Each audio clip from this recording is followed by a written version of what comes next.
படைத்த தயாவர பிதாவே நமஸ்காரம். முத்தொழிலோனே நமஸ்காரம். மூன்றில் ஒன்றோனே நமஸ்காரம். கர்த்தாதி கர்த்தா கருண சமுத்திரா நித்ய திரியேகா நமஸ்காரம். கர்த்தாதி கர்த்தா கருண சமுத்திரா நித்ய திரியேகா நமஸ்காரம். சேர்ந்து பாடும். சர்வலோகாதி நமஸ்காரம். சர்வ சிருஷ்டிகர் நமஸ்காரம். தரை கடல் உயிர்வான் சகலமும் படைத்த தயவர பிதாவே நமஸ்காரம். தரை கடல் உயிர்வான் சகலமும் படைத்த தயவர பிதாவே நமஸ்காரம். ஹல்லேலூயா, Hallelujah. ஹல்லேலூயா, ஹல்லேலூயா. நாம் ஆராதிக்கிற கர்த்தர் அவர் சர்வ வல்லமுள்ள தேவனாக இருக்கிறார். ஹல்லேலூயா, ஹல்லேலூயா. இந்த கால வேளையில நாம் வாசிக்கிறோம் ஆகமம் 3ஆம் அதிகாரத்தில் இப்படியாக நாம் வாசிக்கிறோம். 3ஆம் அதிகாரத்தில் 17ஆம் வசனத்திலிருந்து இப்படியாக வாசிக்கிறோம். அத்திமரம் துளிவிடாமல் போனாலும், திராட்சை செடிகளில் பழம் உண்டாகாமற் போனாலும், ஒலிவ மரத்தின் பலனற்று போனாலும், வயல்கள் தானியத்தை விளைவியாமற் போனாலும், கிடையில் ஆட்டு மந்தைகள் முதலற்று போனாலும், தொழுவத்திலே மாடுகள் இல்லாமல் போனாலும், நான் கர்த்தருக்குள் மகிழ்ச்சியாயிருப்பேன், என் ரட்சிப்பின் தேவனுக்குள்ளே நான் களி கூறுவேன் என்று சொன்னால் 19ஆம் வசனம் மிகவும் முக்கியமாய் சொல்லப்பட்டிருக்கிறது. ஆண்டவராகிய கர்த்தர் என் பலன், என் கால்களை அவர் என்ன செய்வாராம்? மான் கால்களை போலாக்கி உயரமான ஸ்தலங்களில் என்னை நடக்க பண்ணுவார். அல்லேலூயா. எத்தனை பேர் விசுவாசிக்கிறீங்க இந்த காலை வேளை? அல்லேலூயா. நம்முடைய சூழ்நிலை எப்படியாக இருந்தாலும், எதுவுமே இல்லாமல் போனாலும், ஆண்டவராகிய கர்த்தர் நம்முடைய பலன். அல்லேலூயா. அவர் நம்முடைய கால்களை மான் கால்களை போலாக்கி நம்மை உயரமான ஸ்தலங்களிலே கர்த்தர் நம்மை நடக்க பண்ணுவாராக. ஹல்லேலூயா. 2வது பாடலை நாம் சேர்ந்து பாடி தேவனுடைய நாமத்தை நாம் மையப்படுத்துவோமாக. ஹல்லேலூயா. மான்காலைகளை தந்தீரையா, மதில்களை தாண்டிடுவேன், நினைத்து பார்க்காத உயரங்களுக்காய் நித்தமும் நன்றி சொல்வேன். இந்த பாடலை நாம் யாவரும் சேர்ந்து பாடி கர்த்தருடைய நாமத்தை மையப்படுத்துவோமாக. ஹல்லேலூயா. Praise the Lord. எல்லாரும் கரங்க தட்டி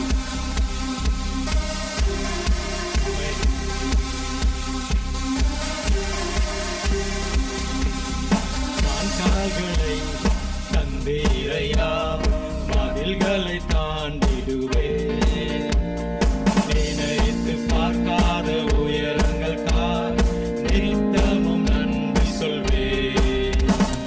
வான்கால்களை தந்தீரையா, மதில்களை தாண்டிடுவேன், நினைத்து பார்க்காத உயரங்கள் கார் நித்தமும் நன்றி சொல்வேன். நன்றி நன்றி நன்றி நன்றி நன்றி, நித்தம் ஓயாமல் பாடிடுவேன் நன்றி. நன்றி நன்றி நன்றி நன்றி நன்றி, நித்தம் சோராமல் பாடுவேன் நன்றி. நன்றி நன்றி நன்றி நன்றி நன்றி, நித்தம் ஓயாமல் பாடுவேன் நன்றி.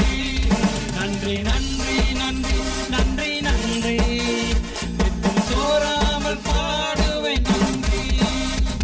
தீங்கு செய்ய நினைத்தவர் முன் தழைத்திட செய்பவரே, தடுமாறின வேலையெல்லாம் தாங்கிய நடத்திலே.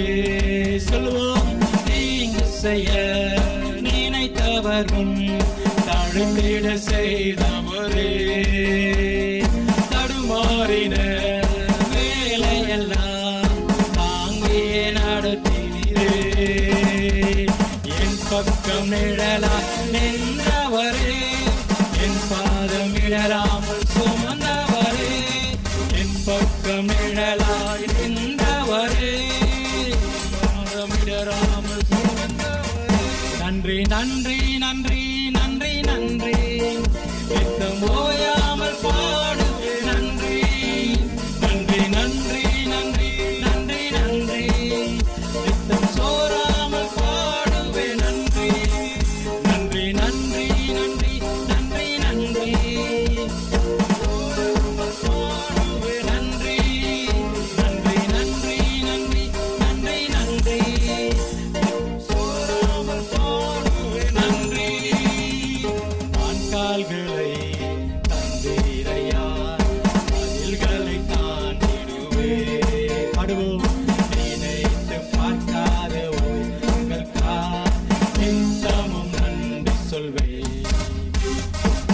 கால்களை தந்தீரையா மதில்களை தாண்டிடுவே சொல்லுமாக பார்க்காத உயரங்கள் நித்தமும் நன்றி சொல்வே சிறுமைப்பட்ட காலமெல்லாம் சிதறாமல் காத்தவரே சீர்குலைந்த என் திட்டமெல்லாம் சீரமைத்து தந்தவரே சிறுமைப்பட்ட காலமெல்லாம்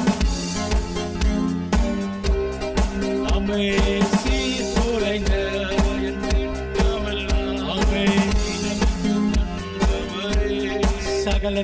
சகலத்தையும் நீ திருப்பிக் கொள்வார் என்று சொன்ன நிறைவேற்றி சகலத்தையும் நீ திருப்பிக் கொள்வார் என்று சொன்ன நிறைவேற்றி நன்றி நன்றி நன்றி நன்றி நன்றி ஓயாமல் பாடுவே நன்றி நன்றி நன்றி நன்றி நன்றி நன்றி எல்லாம் சொல்லுவோம் நன்றி நன்றி நன்றி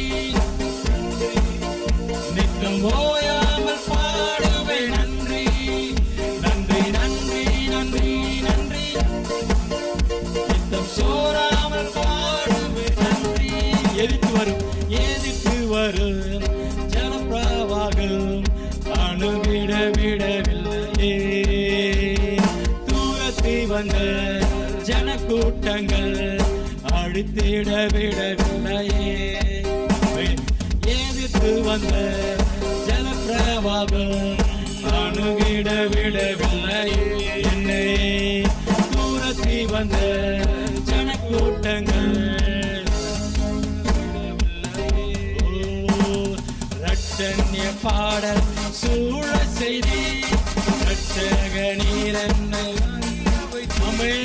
ரட்சண்ய பாடல் சூழ செய்தி ரட்சக நீரை அறிய வைத்து நன்றி நன்றி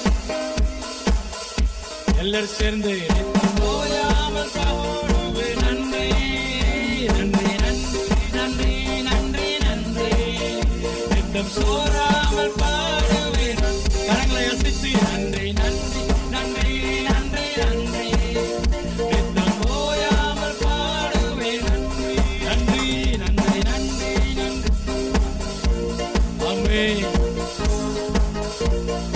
நன்றி மண்கால்களை தந்தீரையா மதில்களை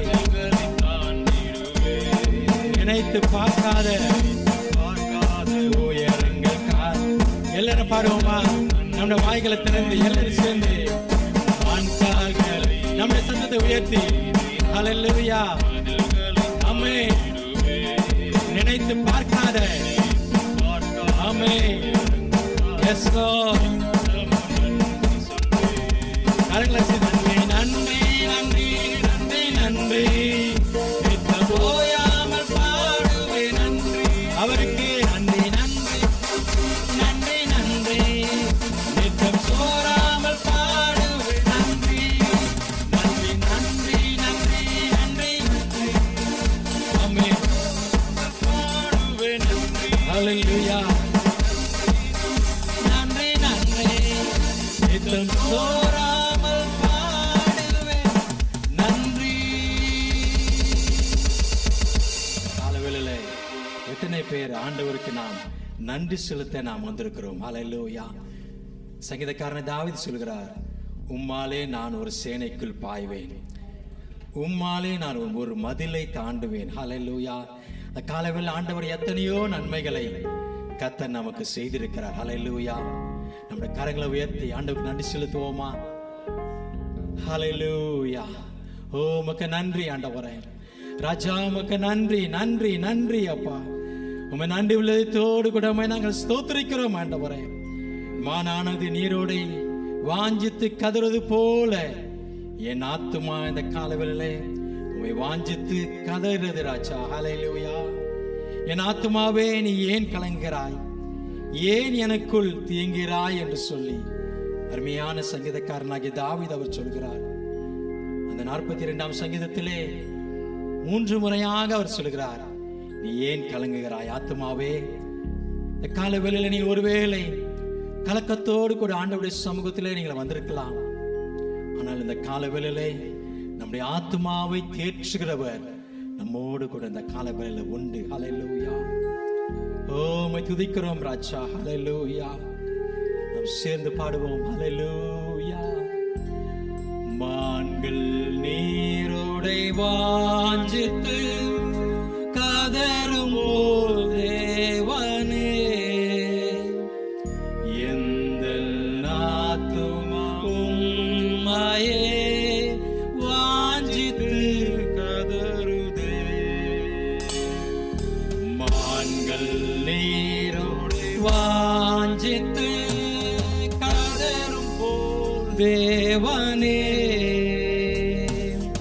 எந்த ஆத்துமா உம்மையே வாஞ்சித்து கதறுதே. தஞ்சமே நீ, தஞ்சமே நீ, அடைக்கலமே கோட்டையும் நீ, என்றும் காப்பே.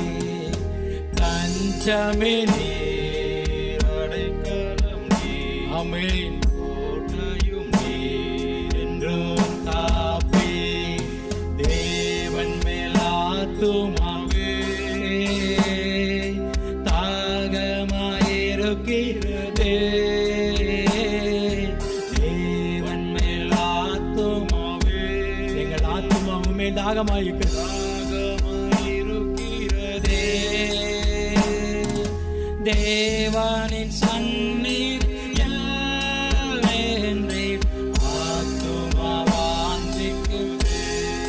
சொல்வோமாக, தேவனின் சந்நிதி நின்றிட ஆத்துமா. தஞ்சமே நீ, தஞ்சமே நீ, அடைக்கலம் நீ, கோட்டையும். எல்லாரும் அவரை ஆராதிப்போமாக. அவரே தஞ்சம். ஹல்லேலூயா. கோட்டையும் நீர் ஆண்டவரே, என்றும் காப்பே. ஆத்துமா கலங்குவதே. இந்த காலவேளையில் நம்முடைய ஆத்துமா கலங்குவதா? நம்முடைய நேசரை நினைத்திடுவோம். ஆத்துமா கலங்குவதே, அவரை நோக்கி பார்ப்போம். நேசரை நினைத்திடுவோம். அன்பரின் ரட்சிப்பினால் தினமும் துதித்து போற்றிடுவோம். ஹல்லேலூயா. அன்பரின் ரட்சிப்பினால் தினமும் துதித்து போற்றிடுவோம். தஞ்சமினி, ஹல்லேலூயா. கோட்டையும் நீ, praise the Lord. காப்பே. தஞ்சமே, அடைக்கலம் நீ, கோட்டையும் நீ, என்றும் காப்பே. தஞ்சமே நீ, அடைக்கலம் நீ, கோட்டையும் நீ. எல்லாரும் ஆராதிப்போமாக. அவரே தஞ்சம், அடைக்கலம் நீ, கோட்டையும் நீ, என்றும் காப்பே. சபையார் எல்லாரும் சொல்ல போகிறோம். நம்முடைய வாய்களை திறந்து, அநேகருடைய வாய்கள் திறக்கப்படுவதில்லை. ஹல்லேலூயா. இந்த காலவேளையிலே ஆண்டவரை நாம் நோக்கி பார்த்து, ஹல்லேலூயா, நம்முடைய கரங்களை உயர்த்தி சொல்லுவோமா? தஞ்சமே நீ. சபையார் சொல்லுவோம். Praise the Lord. கோட்டையும் நீ என்றும் காப்பீர். தஞ்சமே நீ. Hallelujah. ஸ்தோத்திரம் ஆண்டவரே. கோட்டையும் நீ Hallelujah. அவர் நமக்கு தஞ்சமாய் இருக்கிறார். Hallelujah. அவர் நமக்கு கோட்டையாய் இருக்கிறார். அவர் நமக்கு துருகமாய் இருக்கிறார். தேவன் நமக்கு அடைக்கலமும் பலனும் ஆபத்து காலத்தில் அனுகூலமான துணையுமாய் இருக்கிறார். அல்லேலூயா. காலவேளை நம்முடைய சூழ்நிலைகள் எதுவாய் இருந்தாலும் அவர் நம்முடைய தஞ்சம், அவர் நம்முடைய கோட்டை, அவர் நம்முடைய துருகமாய் இருக்கிறார். ஆகவே இந்த காலவேளை சிங்காசனத்தில் வீற்றிருக்கிறவர் அவர் பரிசுத்தர், அவர் பரிசுத்தர், அவர் பரிசுத்தராக இருக்கிறார். கேருபீன்கள் மத்தியிலே வசமாய் இருக்கிறவரை, அவரை கேருபீன்கள் சேராபீன்கள் ஓயாமல் பரிசுத்தர் பரிசுத்தர் பரிசுத்தர் என்று சொல்லி அவரை ஆராதித்துக் கொண்டே இருக்கிறது. அல்லேலூயா. 7 குத்து விளக்கின் மத்தியில் உலாவிக் கொண்டிருக்கிறவர். ஓ, அவர் பரிசுத்தர், ஆதியும் அந்தமாய் இருக்கிறவர். அவர் பரிசுத்தர், உன்னதர், மகிமையானவர். இந்த காலவேளையில் அவரை ஆராதிப்போமா? சிங்காசனத்தில் வீற்றிருக்கும் பரிசுத்தரே, பரிசுத்தரே. எல்லாரும் சேர்ந்து சிங்காசனத்தில் வீற்றிருக்கும் ஹல்லேலூயா பரிசுத்தரே, அவரே பரிசுத்தரே. ஆராதனை உமக்கு, மகிமைப்படுத்துவோம். ஆராதனை உமக்கு, ஆராதனை உமக்கு, ஆராதனை. ஆமென். ஆராதனை கேருபீன்கள் சேராபீன்கள் போற்றிடும் எங்கள்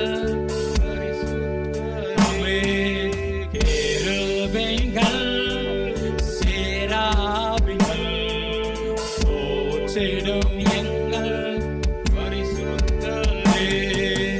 ஆராதனை உமக்கு, ஆராதனை, ஆராதனை உமக்கு, ஆராதனை, ஆராதனை உமக்கு, ஆராதனை, அவருக்கு ஆராதனை உமக்கு, ஆராதனை. 7 குத்து விளக்கு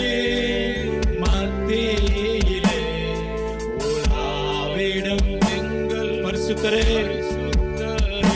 7 குத்து விளக்கு. அவரை ஆராதிப்போம் நம்முடைய இதயத்தின் ஆழத்திலிருந்து. எங்கள் பரிசுத்தரே, ஆராதனை உமக்கு, ஆராதனை, ஆராதனை உமக்கு, ஆராதனை உமக்கு,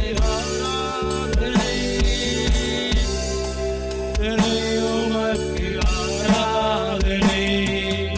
ஆதியும் அந்தமுமானவர், அல்பாவும் ஓமெகாவுமானவரே. ஆதியும் ஆமென். உயர்த்துவோமாக. ஹல்லேலூயா. ஆராதனை உமக்கு, ஆராதனை, ஆராதனை உமக்கு, ஆராதனை, ஆராதனை உமக்கு, ஆராதனை, ஆராதனை உமக்கு, ஆராதனை. அக்னி ஜுவாலை போன்ற கண்களையும் வெண்கல பாதங்கள் உடையவர். அக்னி ஜுவாலை, அவர் கண்களை உடையவர். வெண்கல பாதங்களை உடையவர். ஆராதிப்போம். ஆராதனை உமக்கு, ஆராதனை.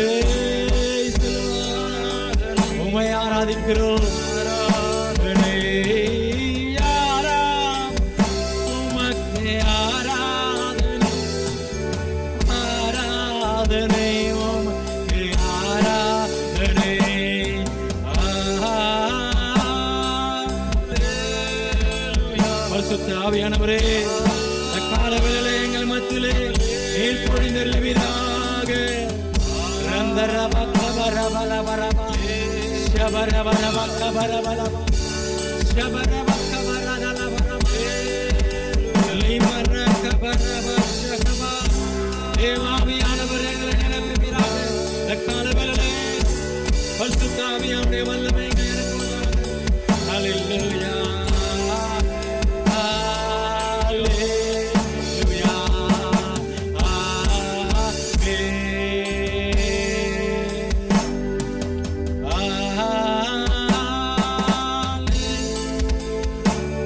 ஆவியானுடைய பிரசன்னம் இந்த காலவேளை எங்களை ஏறப்பட்டும்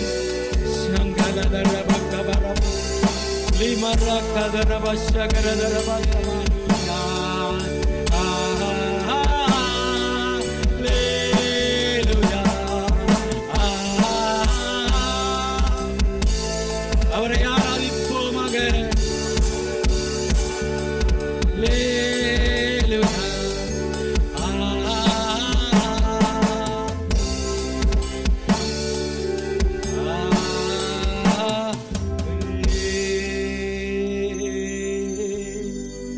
கரங்களை உயர்த்தி ஆராதனை உமக்கு, நம்முடைய சத்தத்தை உயர்த்தி பாடுவோமா? நம்மை ஒப்பு கொடுத்து பாடுவோமா? அவருடைய கரத்தில் ஒப்பு கொடுப்போமாக.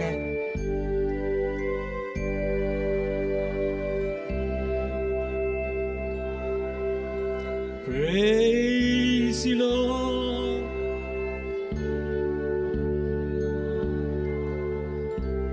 காலையில் சொல்லும், ஆண்டவரே நீர் மாத்திரம் எங்களுக்கு போதும் ராஜா. இந்த காலைவேளையில நீர் மாத்திரம் எங்களுக்கு போதுமாப்பா. நீர் ஒருவர் மாத்திரமே எங்களுக்கு போதுமானவர் கர்த்தாவே.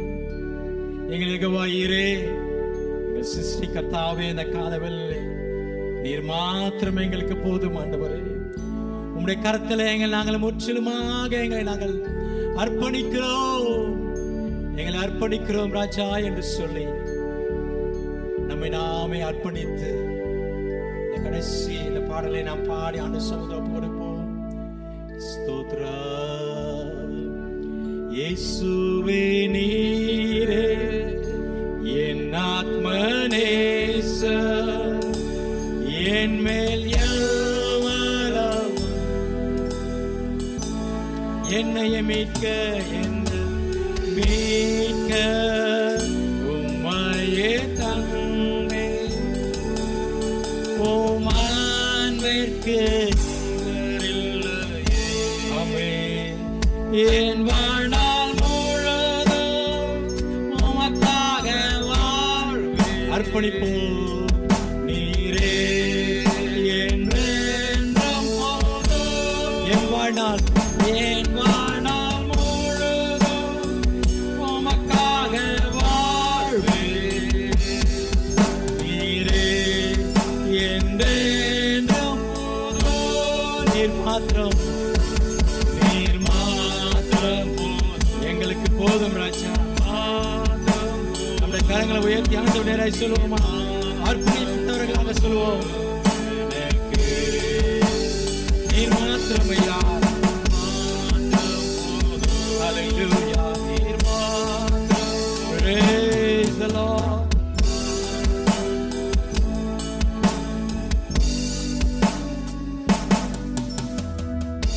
ஆண்டவரே நீர் மாத்திரம் எங்களுக்கு போதுமாப்பா.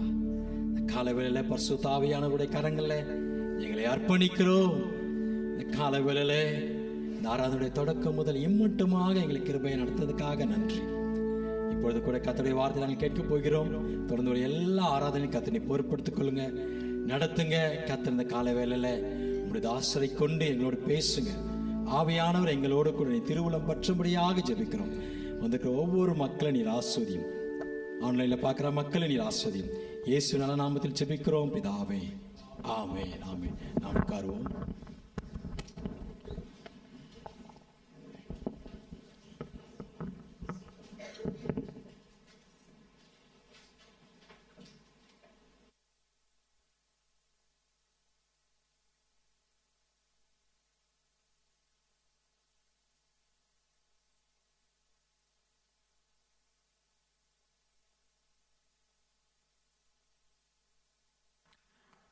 இந்த நாளிலும் ஆண்டவரை ஆராதிக்க, ஆண்டவருடைய பிரசன்னத்திலே அமர்ந்திருக்க தேவன் நமக்கு கொடுத்த இன்னொரு நல்ல தருணத்திற்காக நான் கர்த்தரை ஸ்தோத்திரிக்கிறேன். ஹல்லேலூயா. கர்த்தர் நல்லவர், அவருடைய கிருபை என்றும் உள்ளது. நாம் நிர்மூலமாகாமல் இருப்பது அவருடைய சுத்த கிருபையே. Praise the Lord. நேரடியாக வந்திருக்கிற உங்கள் ஒவ்வொருவரையும் ஆண்டவருடைய நாமத்திலே அன்புடன் வரவேற்கின்றோம். பதிவு செய்யப்பட்ட இந்த நிகழ்ச்சியை பின்பு பார்க்கிற உங்களையும் ஆண்டவர் ஆசீர்வதிப்பாராக. நாம் ஆண்டவருடைய முடிவில்லாத அன்பை குறித்து ஆண்டவர் நம்மோடு கூட தொடர்ந்து பேசிக்கொண்டிருக்கிறார். உலகம் முழுவதும் லெந்து நாட்கள், லென்டன் டேஸ் என்று சொல்லும் பொழுது அவர்கள் சிலுவை தியானத்தை முக்கியப்படுத்துகிறார்கள். நாமும் கூகுள் மீட்டில் மாலையிலே ஜெபம் நடத்துகிற அநேகரும் இந்த நாட்களிலே சிலுவை தியானத்தை நாம் முக்கியப்படுத்தி தியானிக்கின்றோம், பகிர்ந்து கொள்கிறோம். அவருடைய சிலுவையை குறித்து ஒவ்வொரு நாளும் நினைக்க ஆண்டவர் நமக்கு ஒரு நல்ல தருணத்தை கொடுத்திருக்கின்றார். இன்று நாம் ஆண்டவருடைய வார்த்தையை கவனிக்க இருக்கின்றோம். கடந்த வாரத்திலே அவர் தம்மிடத்தில் அன்பு கூறுகிறவர்களுக்கு சகலவற்றையும் நன்மையாக நடத்துகிறார், எவர்களை அழைத்தாரோ அவர்களை அவர் நீதிமான்களாக்குகிறார் என்பதை பார்த்தோம். யாருக்கு எல்லாவற்றையும் நன்மையாய் மாற்றுகிறார்? தேவனிடத்தில் அன்பு கூறுகிறவர்களுக்கு தீமையாய் தோன்றுகிறவைகளை கூட நன்மையாய் மாற்றுகிறார். இன்றைய தினத்திலே ஆண்டவர் நம்மீது அன்பு கூறும் பொழுது அவர் செய்கிற ஒரு வித்தியாசமான காரியத்தை நாம் கவனிக்க ஆண்டவர் விரும்புகிறார். என்னோடு கூட எபிரேயர் 12ஆம் அதிகாரத்திற்கு வாருங்கள். எபிரேயர் 12ஆம் அதிகாரம் 5 படிக்கின்றேன். அன்றியும் என் மகனே, என் மகளே, கர்த்தருடைய சிட்சையை அற்பமாக எண்ணாதே. அவரால் கடிந்து கொள்ளப்படும் பொழுது சோர்ந்து போகாதே. கர்த்தர் எவனிடத்தில் அன்பு கூறுகிறாரோ அவனை அவர் சிட்சித்து தாம் சேர்த்து கொள்ளுகிற எந்த மகனையும் மகளையும் தண்டிக்கிறார் என்று பிள்ளைகளுக்கு சொல்லுகிறது போல உங்களுக்கு சொல்லி இருக்கிற புத்திமதியை மறந்தீர்கள். நீங்கள் சிட்சையை சகிக்கிறவர்களாய் இருந்தால் தேவன் உங்களை புத்திரராக எண்ணி நடத்துகிறார். தகப்பன் சிட்சியாத புத்திரரும் உண்டோ? எல்லாருக்கும் கிடைக்கும் சிட்சை உங்களுக்கு கிடையாதிருந்தால் நீங்கள் புத்திரராய் இராமல் வேசி பிள்ளைகளாய் இருப்பீர்களே. அன்றியும் நம்முடைய சரீரத்தின் தகப்பன்மார்கள் நம்மை சிட்சிக்கும் பொழுது நாம் அவர்களுக்கு அஞ்சி நடந்திருக்க, நாம் பிழைக்கத்தக்கதாக ஆவிகளின் பிதாவிற்கு வெகு அதிகமாய் அடங்கி நடக்க வேண்டுமல்லவா? அவர்கள் தங்களுக்கு நலமென்று தோன்றினபடி கொஞ்ச காலம் சிட்சித்தார்கள். இவரோ தம்முடைய பரிசுத்தத்திற்கு நாம் பங்குள்ளவர்களாகும் பொருட்டு நம்முடைய பிரயோஜனத்திற்காகவே நம்மை சிட்சிக்கிறார். எந்த சிட்சையும் தற்காலத்தில் சந்தோஷமாய் காணாமல் துக்கமாய் காணும். ஆகிலும் பிற்காலத்தில் அதில் பழகினவர்களுக்கு அது நீதியாக சமாதான பலனை தரும். ஆகையினால் நெகிழ்ந்த கைகளையும் தளர்ந்த முழங்கால்களையும் நீங்கள் திரும்ப நிமிர்த்தி, முடமாய் இருக்கிறது பிசகி போகாமல் சொஸ்தமாகும்படி உங்கள் பாதங்களுக்கு வழிகளை செவ்வைப்படுத்துங்கள். ஜெபம் செய்வோம். அன்புள்ள இயேசு சுவாமி, இந்த காலை வேளையிலே தகப்பன் தன் மகன் மீது மகள் மீது அன்பு கூர்ந்து நடத்துகின்ற ஒரு வித்தியாசமான பாதையை குறித்து நீ எங்களோடு பேச சித்தம் கொண்டிருப்பதற்காக உமக்கு நன்றி செலுத்துகிறோம். ஆண்டவரே, இந்த பாதையிலே நாங்கள் சோர்ந்து உம்மை விட்டு விலகாதபடி உம்முடைய அரவணைப்பை பெற்று உம்மை நெருங்கி வாழ உதவி செய்யும். இயேசு கிறிஸ்துவின் திருநாமத்தில் வேண்டுகிறோம் பிதாவே, ஆமேன்.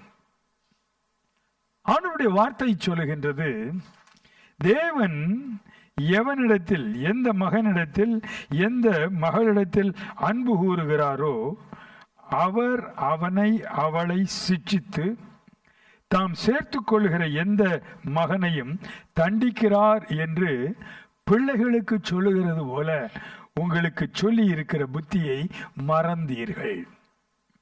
அன்பான சகோதர சகோதரிகளே, இறைவனுடைய அன்பு எல்லாவற்றையும் உருவாக்கிற்று. அதற்காக கர்த்தருக்கு ஸ்தோத்திரம். அன்பு அப்படி வெளிப்படும். இறைவனுடைய அன்பு நமக்கு அற்புதங்களை கொண்டு வரும். ஏனென்றால் நமக்கு அற்புதமாய் தோன்றுகிறவைகள் அவருக்கு இயல்பானவைகள். What you and I consider as miracles are natural expressions of love. அவருடைய அன்பினுடைய இயற்கையான வெளிப்படுத்தல். அவர் நம்மை சுகமாக்குகிறார். குணமாக்கும் அன்பை குறித்து நாம் கவனித்தோம். அவர் நமக்கு நித்திய ஜீவனை தருகிறார். நம்மை வாழ வைக்கும் அன்பு. ஆனால் தேவனுடைய ஆவியினால் பவுல் ஒரு காரியத்தை நினைவூட்டுகிறேன் என்று எழுதுகிறார். நினைவூட்டுகிறேன். அப்படி என்றால் இதை ஏற்கனவே அவர் சொல்லி இருக்கிறார். ஆனால் எபிரேயருக்குரிய நிருபத்தை பெற்ற அந்த திருச்சபை மக்கள், அந்த கூட்டம் அதை மறந்து விட்டபடியினால் ஏற்கனவே உங்களுக்கு சொன்னதை நான் இப்பொழுது மீண்டுமாக நினைவூட்டுகிறேன் என்று அவர் சொல்லுகிறார். ஆகவே இந்த சிட்சை என்றால் நாம் மறந்து போகக்கூடிய ஒன்று. இதை முதல்ல மனசுல பதிச்சுக்கணும். சிட்சை என்பதை நம்ம என்ன பண்ணிடுவோம்? மறந்துடுவோம். தேவன் நம்மை சிட்சிக்கிறவர் என்பதை நாம் மறந்து போவோம். சில காரியங்கள் நடக்கும் பொழுது இது தேவன் நம்மீது அன்பு கூர்ந்தபடியினால் இந்த காரியங்கள் நமக்கு இப்பொழுது கடினமாய் இருக்கிறதா என்று அதை தேவனுடைய கண்ணோட்டத்திலே பார்க்க தவறி விடுகிறோம். தேவனுடைய கண்ணோட்டத்திலே பார்க்காமல் இது பிசாசு கொண்டு வந்து போட்டது, பொல்லாத மனுஷங்கள் போட்டது, புறமா பிடிச்சவன் போட்டது என்று பொதுவாக நமக்கு ஒரு நல்ல பழக்கம் உண்டு. நம்முடைய எல்லா பிரச்சனைகளுக்கும் காரணம் யாரு? மற்றவங்க. ஒன்று பிசாசு, இல்லை மற்ற ஜனங்கள். ஆனால் சிட்சை என்பது என்ன? இந்த பிரச்சனைக்கு ஒருவேளை நான் காரணமாய் இருக்கலாமோங்கிற கேள்வியை கேட்டா 50% நம்ம தான் காரணமா இருப்போம். நம்முடைய சிட்சையின் பாதைக்கு யார் காரணம்? நம்ம தான் காரணம். இந்த பலனில்லாத ஜெபம்னு சில ஜெபம் இருக்கு, யூஸ்லெஸ் பிரேயர். அது என்ன தெரியுமா? ஆண்டவரே, நான் ஏதாவிலும் பாவம் செய்திருந்தால் எனக்கு அந்த பாவத்தை, இது பொய். அந்த ஜெபத்துக்கு என்ன கிடையாது? பதிலே கிடையாது. நான் பாவம் செய்தேன், என்னை மன்னியும். அந்த ஜெபத்திற்கு உடனடியான பதில் உண்டு. நம்முடைய வாழ்க்கையிலே முதலாவது நாம் கவனிக்கிறோம், சிட்சை என்பது கடினமான ஒன்று என்று வேதம் சொல்லுகிறது. யாரும் அதை ரொம்ப சந்தோஷமா எல்லாம் என்ன பண்ண முடியாது, எடுக்க முடியாது. இது ஒரு கஷ்டமான ஒன்று. இரண்டாவது, சிட்சை என்பது எல்லா பிள்ளைகளுக்கும் உண்டு. இதை தேவன் நமக்கு ஆரம்பத்திலே சொல்லி இருக்கிறார். ஆனால் நம்ம என்ன பண்ணிடுவோம்? இதை ஈஸியாக மறந்துடுவோம். நமக்கு ஒரு வியாதி, செலக்டிவ் ஃபர்கெட்ஃபுல்னஸ்ன்னு சொல்லுவாங்க. அதாவது எல்லாத்தையுமே மறந்துட்டா பரவாயில்ல, சில காரியங்கள் மறக்கும், சில காரியங்கள் நமக்கு என்ன பண்ணாது, மறக்காது. 30 வருஷத்துக்கு முன்னாடி, 20 வருஷத்துக்கு முன்னாடி, 10 வருஷத்துக்கு முன்னாடி பொண்ணு பார்க்க வந்த அன்னைக்கு, ரிசப்ஷன் அன்னைக்கு, முதல் முறை அம்மா வீட்டுக்கு அப்பா வீட்டுக்கு போனது அப்படியே நினச்சிக்கிட்டு இருப்பாங்க. என்னங்க, வான்னு சொல்லலை, என்னை பார்த்து என்ன பண்ணல, சிரிக்கலை. கல்யாணம் ஆகி இப்போ பிள்ளைங்களுக்கு கல்யாணம் பண்ணிட்டு இருப்பாங்க. உங்கள் அப்பா என்ன கொடுத்து அனுப்பிச்சான்? சும்மா அனுப்பிச்சு விட்டான். அது இப்போ பிள்ளைக்கு கல்யாணம்.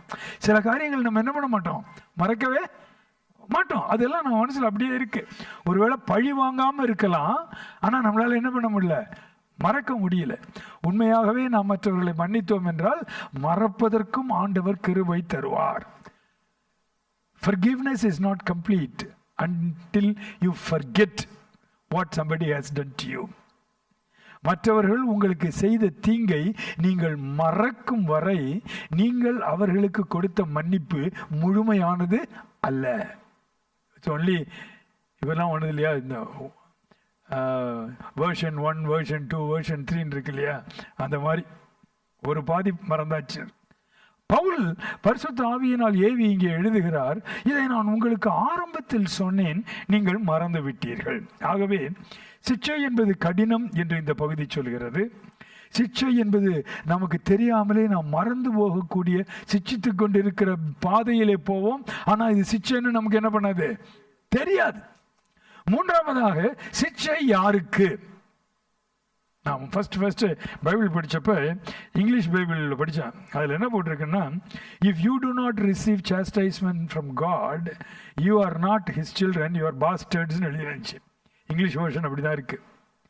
நான் அரண்டு போயிட்டேன், இந்த கேவலமான வார்த்தையெல்லாம் பைபிளில் என்ன இருக்கு போட்டிருக்கேன்ட்டு. எனக்கு ஒரு மாதிரியா இருந்துச்சு.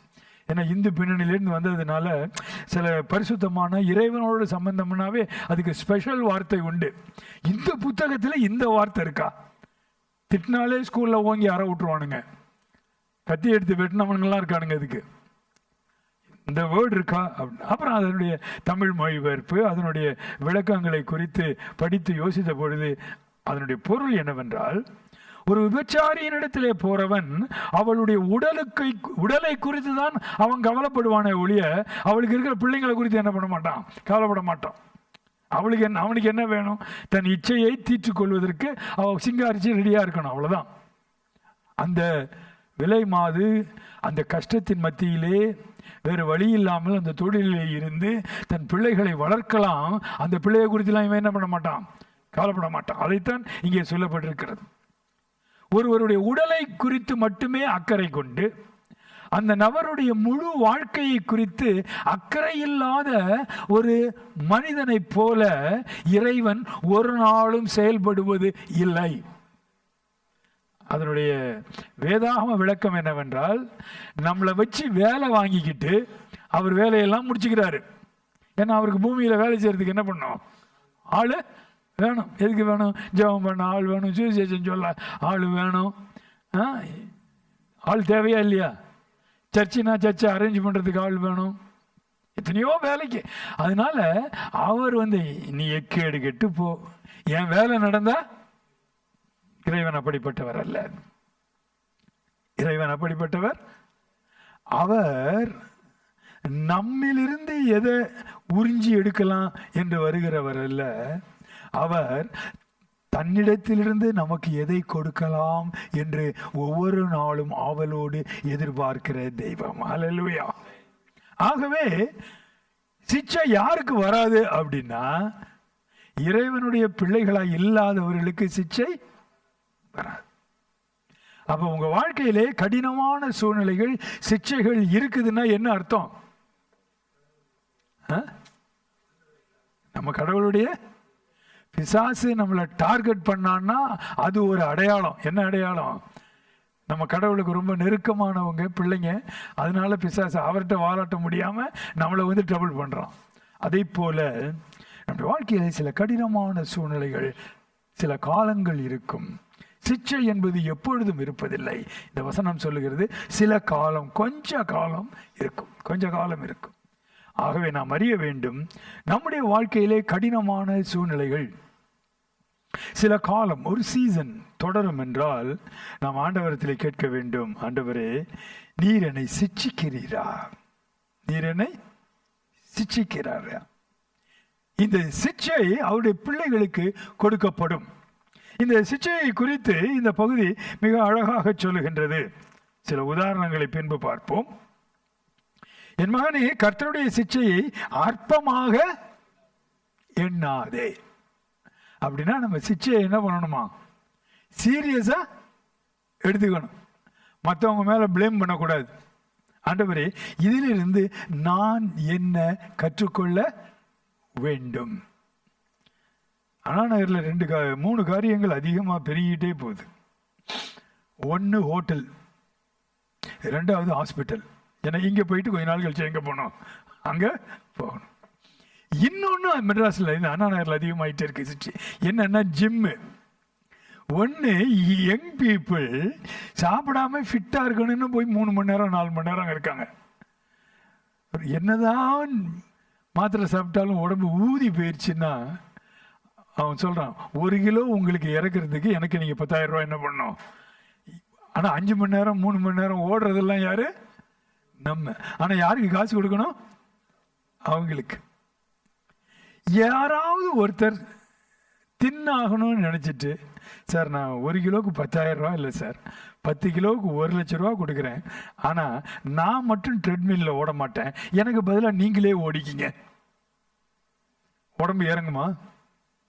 என்னங்க உடம்பு? எல்லாத்தையும் அவுட் சோர்ஸ் பண்ற மாதிரி இதை என்ன பண்ண முடியாது, அவுட் சோர்ஸ் பண்ண முடியாது. அம்பானியை தெரியாதவங்க யாருக்குமே தெரியல இந்தியாவில். தூங்கினாவே நிறைய பேருக்கு அம்பானி அதானி. வாரனாலே சில முக்கியமான ஆட்களுக்கு நினைவுக்கு வர்றது 2 பேர். அம்பானியோடைய அசெட் என்ன ஆகும், அதானியோடைய அசெட்டு பிஸ்னஸ்லாம் என்ன ஆகுன்னு. அம்பானிக்கு ஒரு பையன் இருக்கிறார், 2 வருஷத்துக்கு கல்யாணம் ஆச்சு. அவருடைய ஃபிட்னஸ் ஸ்டோரி உலகம் முழுவதும் ஃபாலோ பண்ணப்பட்டது. இப்படி இருப்பாருங்க, சுமோ ரெசிலர் மாதிரி இருப்பாரு. பார்த்துருக்கீங்களா? யங் பாய்ஸ்லாம் தலையாடுறாங்க, நீங்க பார்க்கல. அவ்வளோ குண்டா இருப்பாரு. அதாவது 150 கிலோவுக்கு மேலங்க. நான் ஒரு ஆள் வெயிட்ட சொல்லிட்டு இருக்கேன். ஆனா அவரு கல்யாணத்துக்கு முன்னாடி என்ன பண்ணிட்டாரு? சில பேர் கல்யாணம் ஆன பிறகு உருவாங்க, அவர் கல்யாணம் ஆகிறதுக்கு முன்னாடியே ஃபிட் ஆகிட்டாரு, உருகிட்டார். அவர் தன்னுடைய அனுபவத்தை சொல்லுகிறார். என்னுடைய ட்ரெயினர் என்னை எப்படி எல்லாம் செய்ய சொன்னார். இன்னும் சுருக்கமா சொல்றதுன்னா, உட்கார்றதும் ட்ரெயினர் சொன்னபடி தான் உட்காரணும், கிளம்புறதும் ட்ரெயினர் சொன்னபடி தான், டீ குடிக்கிறது, சாப்பிட்றது, மாத்திரை சாப்பிட்றது எல்லாமே யார் சொல்றபடி கேட்கணும். யோ எங்க போயாரு தெரியுமா? உனக்கும் ஜோறு போடுவாரு, உங்க தாத்தாவுலேருந்து பாட்டா வரைக்கும் ஜோறு போடுவாரு.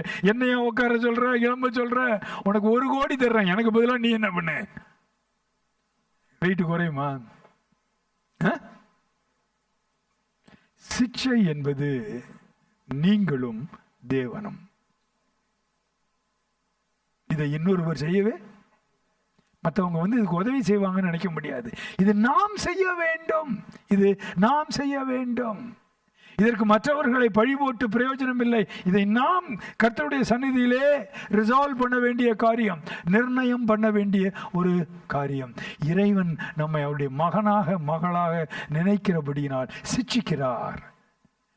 நாம் தேவனோடு அமர்ந்து இந்த காரியத்தை நாம் பார்த்துக்கொள்ளணும். எப்படி வெயிட் லாஸ் குண்டா இருக்கிறவங்க வெயிட் லாஸ் போடுறோம், இல்லை ஒல்லியா இருக்கிறவங்க வெயிட் போடுறதுக்கும் ஜிம் போடுறாங்க. இந்த சிக்ஷை என்பது யாருக்கு பொதுவாக கொடுக்கப்படுகிறது என்றால், ஸ்ட்ராங் வில்டு பர்சனாலிட்டிஸ்.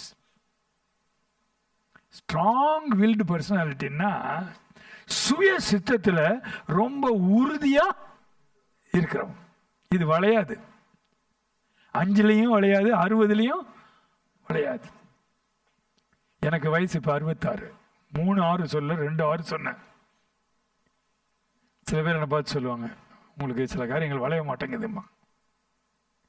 பிரச்சனை என்ன அப்படின்னா, நமக்கு சில நம்முடைய ப்ராசஸிங் இருக்கு இல்லையா, நம்முடைய மைண்டு அது ஓவர் த இயர்ஸ் சில காரியங்கள்ல என்ன பண்ணாது, எசைஞ்சே கொடுக்க. ஒரு மரம் செடினா வளையுதுன்னு சொல்றோம். இது தேவ சித்தம் என்னவென்று தெரிந்த பிறகு அதுக்கு இணைந்து போக நம்முடைய மனம் ஒத்துக்கொள்வது இல்லை. இதுதான் பிரச்சனை. சிக்ஷை என்பது கர்த்தர் எல்லாத்துக்கும் கொடுக்கறது இல்லை. ஒரு தடவை சொல்லுவாரு, 2 தடவை சொல்லுவாரு.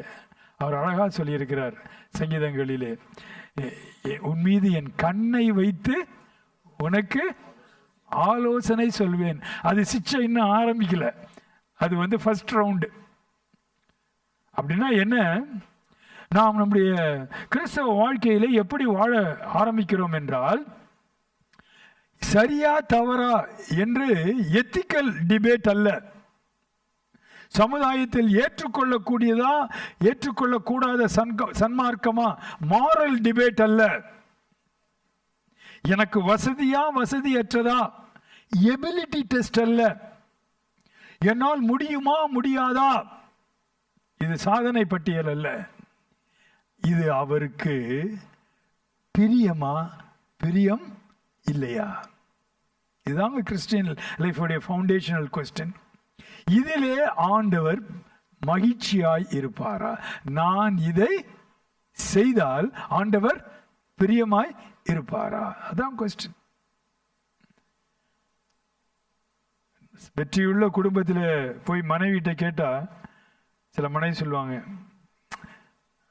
அவருக்கு பிரியமானதை செஞ்சுட்டு போயிடுறேன், பிரச்சனையே இல்லை. வெற்றியுள்ள குடும்பத்தில் புருஷனை போய் கேட்டா சொல்லுவாங்க, முதல் 1 வருஷம் அடக்கி அடக்கி பார்த்தேன், அவள் அடங்காப்படாரி, அடங்குற மாதிரி இல்லை, நான் அடங்கி போயிட்டேன் சார்பாங்க. வெற்றியுள்ள குடும்பங்கள்லாம் இப்படிதான் ஓடிட்டு இருக்கு. ஒரு வித்தியாசப்பட்ட சித்தம் வர்றப்ப அது என்ன ஆகுது? டிஷும் டிஷும் டிஷும். தேவனுடைய சித்தம் அறிந்த பிறகு அதற்கு மாறாக நம்முடைய இருதயம் சுய சித்தத்திற்கு முக்கியத்துவம் கொடுக்கும் பொழுது அவர் முதல்ல கண்ணால பேசுவார். சில மதர்ஸ் எல்லாம் பிள்ளைங்களை ஃபர்ஸ்ட் கிளாஸாக வளர்ப்பாங்க. எப்படி சொல்லுப்பாங்கன்னா, பாரு டாடி பார்வையே சரியில்லை, அது பார்வை சரியோ சரியா இல்லையோ, இந்த அம்மா என்ன பண்ணிருப்பாங்க, அப்பா வந்து என்ன பண்றாங்க, அப்பாவுக்கு பிடிக்கல, என்ன பண்றாங்க, கோவமா இருக்காங்க. அதை கேட்ட உடனே இந்த பிள்ளைங்கள்லாம் என்ன பண்ணும், ஐயோ அம்மாவே எதுக்கும் பயப்படாத, அம்மாவே சொல்றாங்க, டேடி இவங்க கொஞ்சம் கோவமா இருக்காங்க, அவங்களுக்கு இது பிடிக்கவே இல்லைன்னு இவங்க என்ன பண்ணிடுவாங்க, ஒழுங்காயிருவாங்க. ஆனால் சிலர் அப்படி இல்லை, அப்பா அப்படி இல்லை, அம்மா இல்லை, அப்பா கண்டிக்கிறப்ப அம்மா தலையிட்டு அதெல்லாம் நான் பார்த்துக்கிறேன்டா, நீ போயிட்டு வாட. அம்மா அப்படிதான் சொல்லுவா, நான் பார்த்துக்கிறேன், நீ போயிட்டு வாடி. இப்படிதான் உருப்படாம பண்றது. ஆனால் தேவன் எப்படி அவர் கற்றுக் கொடுக்கிறார், நமக்கு அவருடைய முகத்தை பார்த்து அவருடைய உள்ளத்தை பார்த்து இது அவருக்கு பிடிக்குமா பிடிக்காதா என்று நாம் கற்றுக்கொள்ள வேண்டும் என்று அவர் சொல்கிறார். என் கண்ணை பார், என் முகத்தை பார், எனக்கு சந்தோஷமா இருக்கும், பிடிக்கும், இது என் சித்தம் என்றால் தாராளமா செய், நான் உன் கூட வருவேன். எனக்கு பிடிக்காது, இது என் சித்தம் அல்ல என்று உனக்கு தெரிந்த பிறகும் அதே நீ செய்வாய் என்றால் நெக்ஸ்ட் ஸ்டெப் என்ன? சிச்சை இல்லை, நெக்ஸ்ட் ஸ்டெப். குதிரைக்கு லகான் போடுறாங்கல்ல, அது மாதிரி ஒரு லகான், அதுதான் அடுத்த ஸ்டெப். வாரினாலும் கடிவாளத்தினாலும் நீ ஃபோக்கஸ் பண்ணி செல்லும்படியா. யார் மீது ஃபோக்கஸ்? கடவுள் மீது ஃபோக்கஸ். மற்ற ஆள் மீது ஃபோக்கஸ் இல்லை, பொருள் மீது ஃபோக்கஸ் அல்ல, உன் சுயத்தின் மீது ஃபோக்கஸ் இல்லை, கடவுள் மீது ஃபோக்கஸ் பண்ண அடுத்தது லகான் போடுவார். கழுதைக்கும் குதிரைக்கும் லகான் போடட்டும், அது இந்த பக்கம் அந்த பக்கம் சுற்றிக்கிட்டே இருக்கு. நீங்கள் இங்கே இருந்து ஒரு காலத்தில் குதிரை வண்டியில் ஏறி போகிறீங்க, அப்போ எல்லாம் சென்ட்ரலில் இருந்து குதிரை வரும். நீ சென்ட்ரலுக்கு போகிறதுக்கு பிறகு கோயம்பேட்டில் கீரை இருக்குன்னு குதிரை அங்கே போயிட்டு இருக்கும். அதனால என்ன பண்ணுறாங்க, குதிரைக்கு ஆண்டவர் உங்களுக்கு இருக்கக்கூடிய ஃப்ரீடத்தை எடுத்துருவார், கொஞ்சம் கொஞ்சமாக உங்களை விட்டு போகும். அப்போ ஏன் போக வைக்கிறாரு? அவர் எழுத்தின்படியே லகான் வாங்கிட்டு வந்து மாட்ட மாட்டார். உங்களுக்கே ஆப்ஷன்ஸ் ஒன்று ஒன்றா போக போக. ஏன் அந்த ஆப்ஷன்ஸ் இருக்கிறப்ப நீங்கள் உங்கள் இஷ்டப்படி ஆப்ஷன்ஸை சூஸ் பண்ணுறீங்க. கடவுளுக்கு இது பிரியமானு யோசிக்கலை, அதனால அந்த ஆப்ஷன்ஸ் எல்லாம் ஒன்று ஒன்றா என்ன பண்ணுவார், எடுத்துருவார். You will lose options. அதுக்கு பிறகு அதான் லகான் போட்ட மாதிரி போகிறது. சில லகான் போட்ட பிறகும் சில குதிரை என்ன பண்ணாது, நேராக போகாது. அப்போ என்ன பண்ணுவாங்க, சவுக்கடி இல்லாட்டா தார் குச்சிம்பாங்க, குத்துவாங்க. ஒரு எல்டர்லி கப்பிள் இருந்தாங்களாம் யூகேல, வேல்ஸில் இருந்தாங்களாம், 80 வயசு. அவர்கிட்ட பார்த்து, உங்கள் ஹஸ்பண்ட் ஒய்ஃபை பார்த்து, அவங்க ஒரு கல்யாணத்துக்கு வந்திருந்தாங்க, அவங்கள பார்த்து ஒரு ப்ரெஸ் ரிப்போர்ட்டர் கேட்குறாரு, உங்கள் வாழ்க்கையின் வெற்றியின் ரகசியம் என்ன? அப்போ அந்த அம்மா சொன்னாங்களாம், எங்கள் புருஷன் வந்து குதிரையில் வந்து தான் என்னை கல்யாணம் பண்ணிட்டு போனார். அது அந்த ஊர் பழக்கம், குதிரையில் வந்து என்ன பண்ணுறது, கல்யாணம் பண்ணிட்டு போகிறது. ஸோ கல்யாணம் முடிஞ்சு சர்ச்சில் வெட்டிங் முடிஞ்சிச்சு. இப்போ எடுத்து எங்கள் சொந்த ஊருக்கு போகணும். நாங்கள் 2 பேரும் ஜாலியாக என்ன பண்ணோம், குதிரையில்.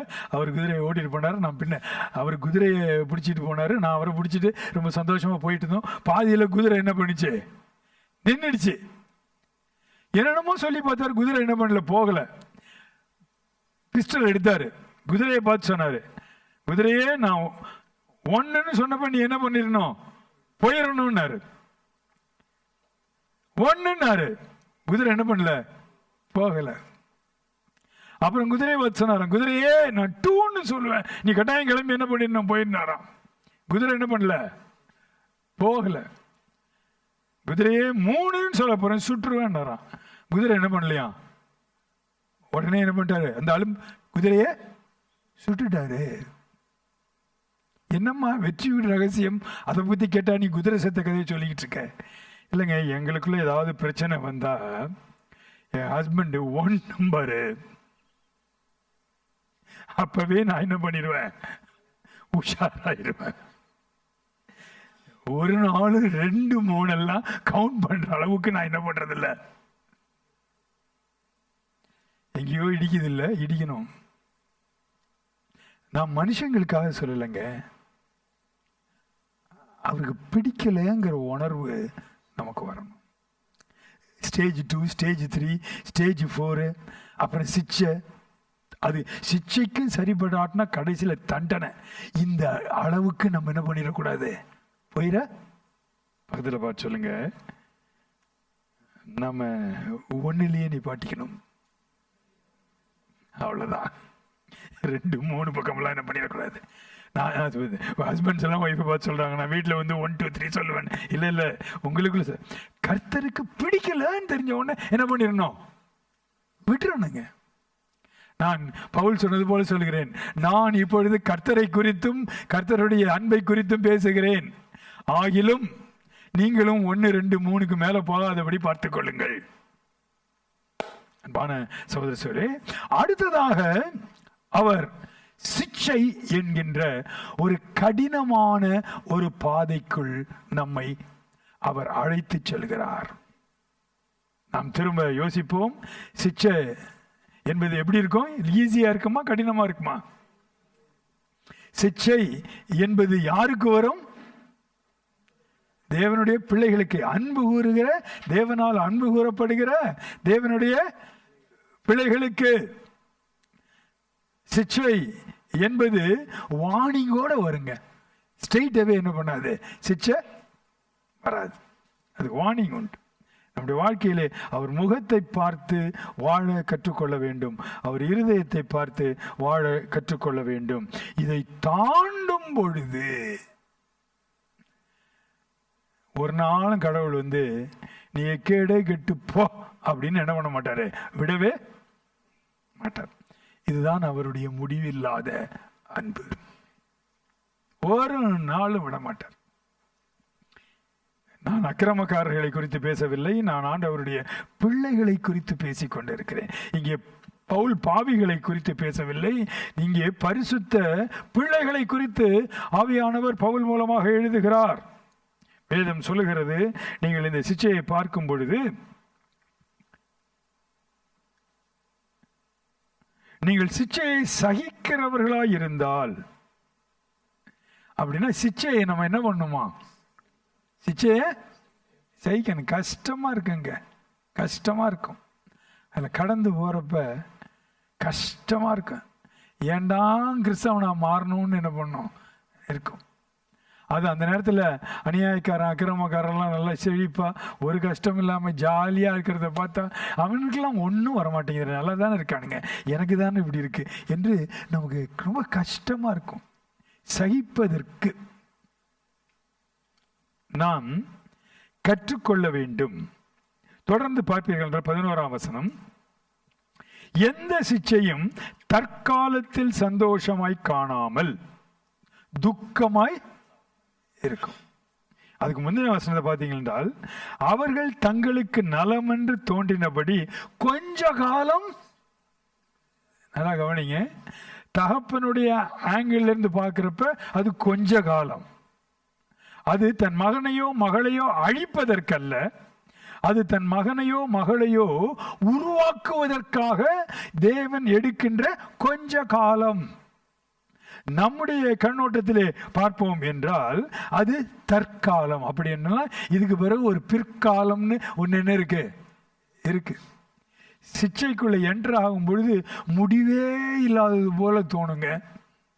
ஆனால் சிக்ஷைனாவே அதுக்கு ஒரு முடிவு உண்டு. அதுக்கு பேர் தான் சிக்ஷை, இல்லாவிட்டால் அதற்கு பெயர் அழிவு. தேவனுடைய பார்வையிலே அவர் கொஞ்ச காலம்னு நினைக்கிறாரு. அப்படின்னா அவருடைய பார்வையிலே இந்த கொஞ்ச கால சிக்ஷையினால் என் மகன் மகளுக்கு ஒரு நீண்ட கால நன்மை வரப்போகிறது என்று தெரிந்து அதை செய்கிறார். பவுல் வேறொரு இடத்திலே உபத்திரவத்தை குறித்து எழுதும் பொழுது இப்படி எழுதுகிறார், வெகு சீக்கிரத்தில் நீங்கிவிடும் லேசான உபத்திரவம். சில பேர் சொல்றத நான் கேட்டிருக்கேன், தாங்க முடியல சார், சாவு வராதா அப்படின்னு காத்துக்கிட்டு இருக்கேன். அவங்க என்ன நினைக்கிறாங்கன்னா, இந்த வேதனையிலிருந்து ஒரு முடிவு வராதா என்று. இல்லை இல்லை, இந்த வேதனைக்கு பிறகும் ஒரு நீண்ட காலம் இருக்கிறது. நான் முன்பெல்லாம் ஸ்கூல்ஸ், காலேஜஸ், டியூஷன் சென்டர் வரைக்கும் போய் இந்த எக்ஸாம் டைமில் நான் வந்து ஸ்டூடெண்ட்ஸ்க்கு மோட்டிவேஷனல் கிளாஸ் நடத்துவது உண்டு. அப்போ அவங்கக்கிட்ட நான் வழக்கமாக ஒரு சொற்றொடர் சொல்லுவேன். என்னவென்றால் 10th இருந்து ஒரு இன்ஜினியரிங் வரைக்கும் 6 வருஷம் கஷ்டப்பட்டா நீங்கள் அடுத்த 60 வருஷம் சந்தோஷமாக இருக்கலாம். ஆனால் இந்த 6 வருஷம் நல்லா ஊர் சுற்றுங்க, நல்லா சாப்பிடுங்க, சோம்பேறியா இருங்க, பாடம் படிக்காதீங்க, பிட் அடிங்க, இஷ்டப்படி வாழுங்க, ஜாலியாக இருங்க. மற்றவெல்லாம் மங்கு மங்குன்னு படிச்சுக்கிட்டு இருப்பான். 80 மார்க் 90 மார்க் வாங்குறவன் 99 வாங்குன்னு மங்கு மங்குன்னு இருப்பான். இந்த 20 மார்க் வாங்குறவன் இருக்கான் பார்த்தீங்களா, அவன் ரொம்ப ஜாலியாக சுற்றுவான். அந்த மாதிரி பசங்களாம் 4 பேர் இருப்பானுங்க கிளாஸில். நீ 6 வருஷம் ஜாலியாக இருந்தால் அடுத்த 60 வருஷம் எப்படிட்டு இருப்ப? கண்ணீர் விட்டு கொண்டு இருப்ப. நீ மட்டும் கண்ணீர் விட மாட்ட, உன்னை சுற்றி இருக்கிறவங்கலாம் என்ன பண்ணுவாங்க? You make a choice. 6 வருஷ கடின உழைப்பு, வாழை சுருட்டிக்கிட்டு வீட்டில் உட்காந்துருக்கணும். அப்போல்லாம் செல்ஃபோன் அதிகமாக இருக்காது, டிவி பார்க்கறது, ஊர் சுற்றுறது விட்டுக்கிட்டு 6 வருஷம் என்ன பண்ணு, ஃபோக்கஸ்டாக இரு. அப்போ எத்தனை வருஷம் உனக்கு சந்தோஷமாக இருக்கலாம்?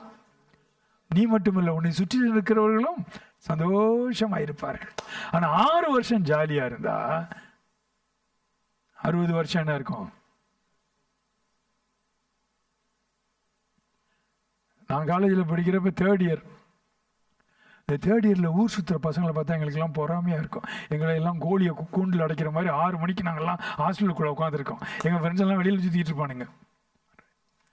பாதி பேர் பாஸே ஆகலை, பாதி பேர் என்ன பண்ணல, பாஸே ஆகலை, சுற்றினவனுங்கெல்லாம். ஆனால் அதுக்குள்ளே 3rd இயர் முடிஞ்சு போச்சு. 5 வருஷம் கழிச்சு சில பேர் கேட்குறேன், என்ன பண்ணுறேன், MBBS மாதிரி திருப்பி எழுதிக்கிட்டு இருக்காங்கிறான்.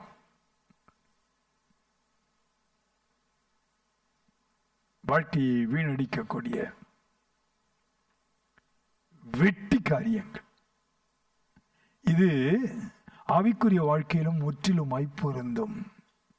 உலக காரியங்களிலே எப்படி விதைக்கிறவர்கள் அறுவடை செய்கிறார்களோ அதை போல தேவ சித்தத்திற்கு தம்மை அர்ப்பணிக்கிறவர்கள் கொஞ்ச காலம் கஷ்டமா இருக்குங்க, கடினமா இருக்கும், வேதனையா இருக்கும்.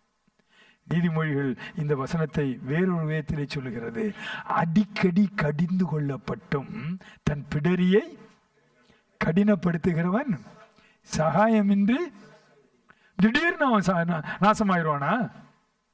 இல்ல, வேதவசனம் என்ன சொல்லுகிறது? அதுக்கு முன்னாடி என்ன சொல்லப்படுகிறது? அப்படின்னா பல தடவை என்ன பண்ணுவார் கர்த்தர் நம்மோடு, மகனே இது வேண்டாம், நம்மோடு பேசுவார், மகளே இது வேண்டாம், இது உனக்கு தகுதியானதல்ல, தேவையற்றது, பல தடவை பேசுவார். அவர் பல தடவை பேசியும் நாம் நம்முடைய சித்தத்தை தேவனுடைய சித்தத்திற்கு இணைந்து இசைந்து போக அர்ப்பணிக்காவிட்டால், நான் சபிக்கிறேன்னு நினைக்காதீங்க, அப்படிப்பட்டவர்கள் ஒரு நாளிலே இந்த புலி வருதுன்னு சொன்ன கதை தெரியும் இல்லையா? உண்மையாவே என்ன ஆயிடும்? புலி வந்துடும். அதுதான் சகாயமின்றி சடிதியிலே நாசமடைவார்கள். நீங்களும் நானும் எச்சரிப்பின் உணர்வோடு வாழ வேண்டும். ஒரு காலமும் கர்த்தருடைய சிட்சையை அற்பமாக எண்ணவே கூடாது. இதற்கு எதிராக இருப்பது நம்முடைய சுய சித்தம், நம்முடைய சுய சித்தம். இந்த சிட்சை என்பது இன்னொன்று சொல்லப்பட்டிருக்கிறது. எந்த சிட்சையும் தற்காலத்தில் சந்தோஷமாய் காணாமல் துக்கமாய் காணும். 9ஆம் வசனத்தை பார்ப்போம் என்றால், அன்றியும் நம்முடைய சரீரத்தின் தகப்பன்மார்கள் நம்மை சிட்சிக்கும் பொழுது நாம் அவர்களுக்கு அஞ்சின பயந்து, கடவுளுக்கு முன்பாக சொல்லும் பொழுது பயபக்தியோடு. இந்த சிட்சையினுடைய நோக்கம் என்னவென்றால், நம்மளுடைய இருதயத்திலே ஒரு பயபக்தி தேவனுக்கு நேராக உருவாக வேண்டும். இதுதான் எண்ட் ரிசல்ட், பயபக்தி. இந்த சிட்சை என்பது ஒவ்வொரு காரியத்திலும் தண்டிக்கப்பட்டு திருந்துவதல்ல. 1-2 அடி வாங்கினவுடனே நம்ம சுதாகரிச்சிடணும். அவர் சொன்னதை கேட்கலன்னா நமக்கு என்ன விடும்? சொல்றதுக்கே கஷ்டமா இருக்கு. பாஸ்டர் ஏற்கனவே அடி வாங்கி கஷ்டப்பட்டு வந்திருக்கோம் கோயில்ல. இல்லை, இதை தெரிஞ்சுங்க. நாம் கற்றுக்கொள்ள வேண்டியது, இறைவனுக்கு முன்பாக நம்ம என்ன பண்ணோம்? பயபக்தியாக இருக்கு.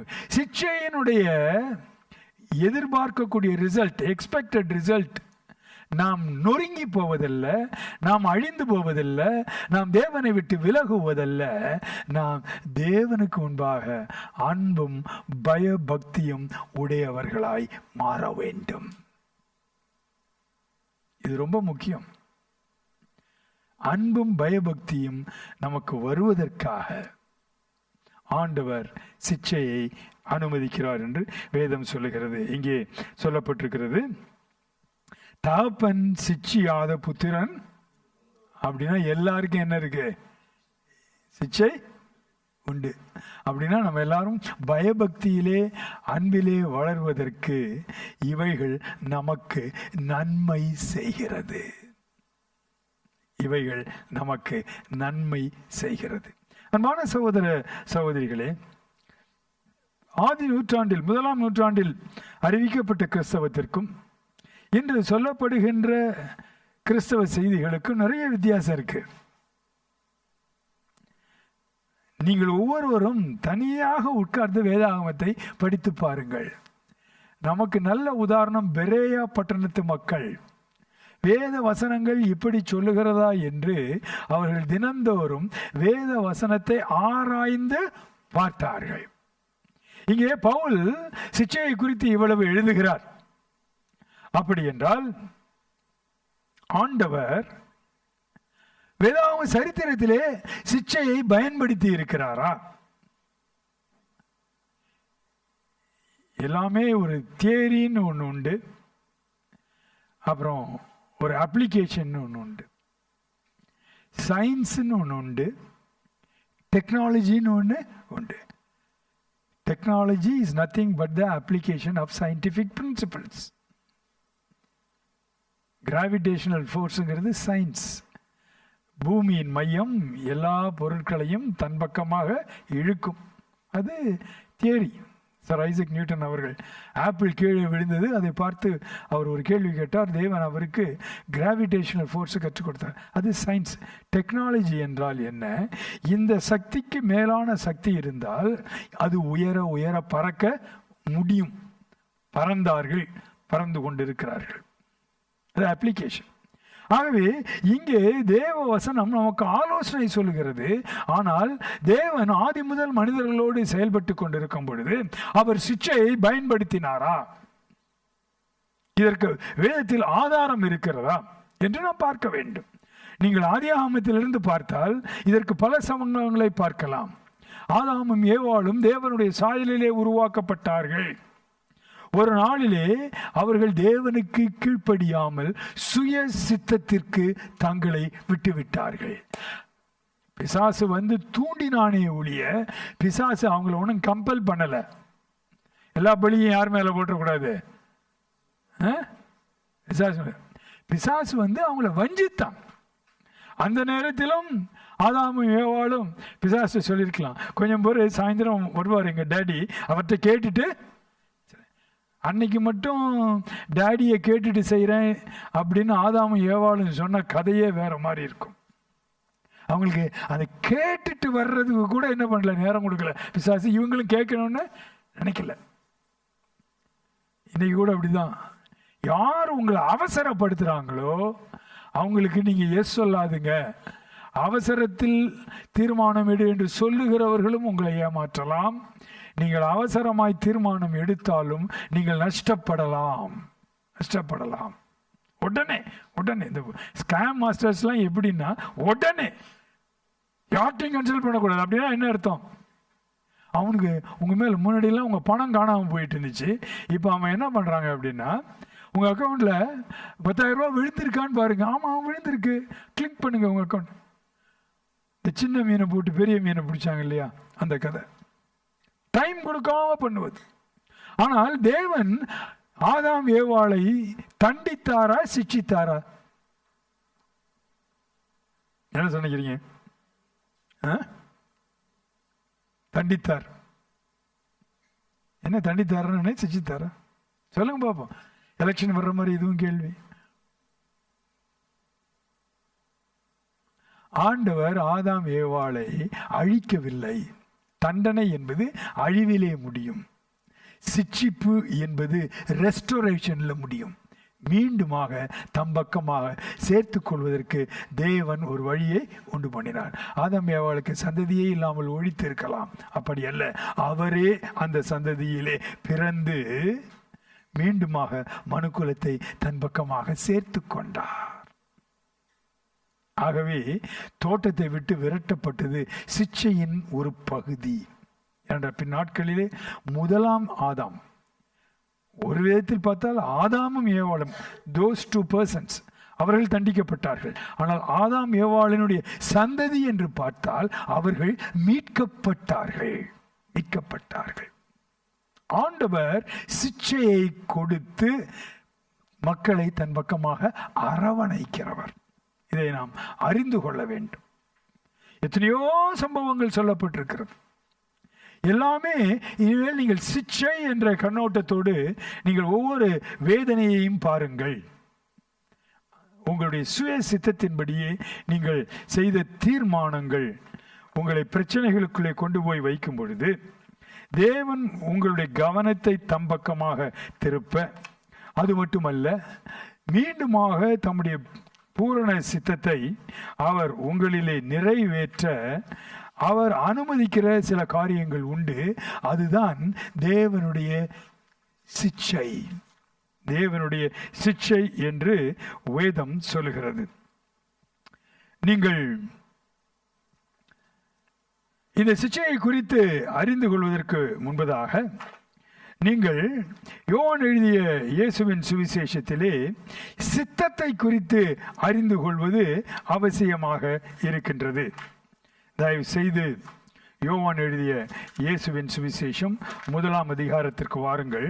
அங்கே வித்தியாசப்பட்ட சித்தம், அதை குறித்து அங்கே வேதம் சொல்லுகிறது. தயவு செய்து என்னோடு யோவான் எழுதிய இயேசுவின் சுவிசேஷம் 1ஆம் அதிகாரம்.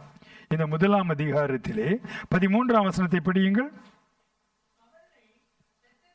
இரத்தத்தினாலாவது மாம்ச சித்தத்தினாலாவது புருஷனுடைய சித்தத்தினாலாவது பிறவாமல் தேவனுடைய சித்தத்தினாலே பிறந்தவர்கள் என்று அதை படிக்கலாம். இந்த ஒரு வசனத்திலே முதலாவதாக இரத்தத்தினாலாவது, நாம் அறிந்திருக்கிறபடி இரத்தத்தில் உயிர் இருக்கிறது. இரத்தத்திலே நம்முடைய முன்னோருடைய பாரம்பரிய சில குணங்கள் நமக்குள் வருகிறது.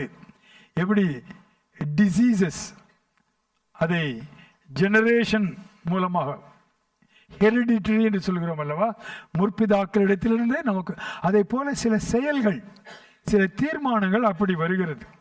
அது தவிர மாம்ச சித்தத்தினாலாவது நம்முடைய மாம்ச இச்சைகள் நமக்கு எதிராய், ஆவிக்குரிய காரியங்களுக்கு எதிராய் போராடும் பொழுது நம்மை தீர்மானிக்க வைக்கிறது, புஷ் பண்ணுது, டக்குன்னு டிசிஷன் எடுக்க வைக்கிறது, தேவனுடைய விருப்பங்களை குறித்து அலட்சியம் செய்ய வைக்கிறது. அப்படியும் நாம் தீர்மானம் எடுக்கலாம், வாழலாம். மூன்றாவதாக பார்க்கிறோம் புருஷனுடைய சித்தத்தினாலாவது. ஒரு குடும்பத்திலே மனைவிக்கு அதிலே சம்மதம் இல்லாமல் இருக்கலாம், ஆயிலும் தனக்கு மேல் அதிகாரமாய் கொடுக்கப்பட்ட ஒருவருடைய ஆளுகைக்குள் இருக்கிறபடியினால் அதை செய்ய வேண்டிய ஒரு சூழ்நிலை உருவாகிறது. தேவனாலே பிறந்தவர்கள் என்றால் தேவனுடைய சித்தம் என்று இருக்கிறது.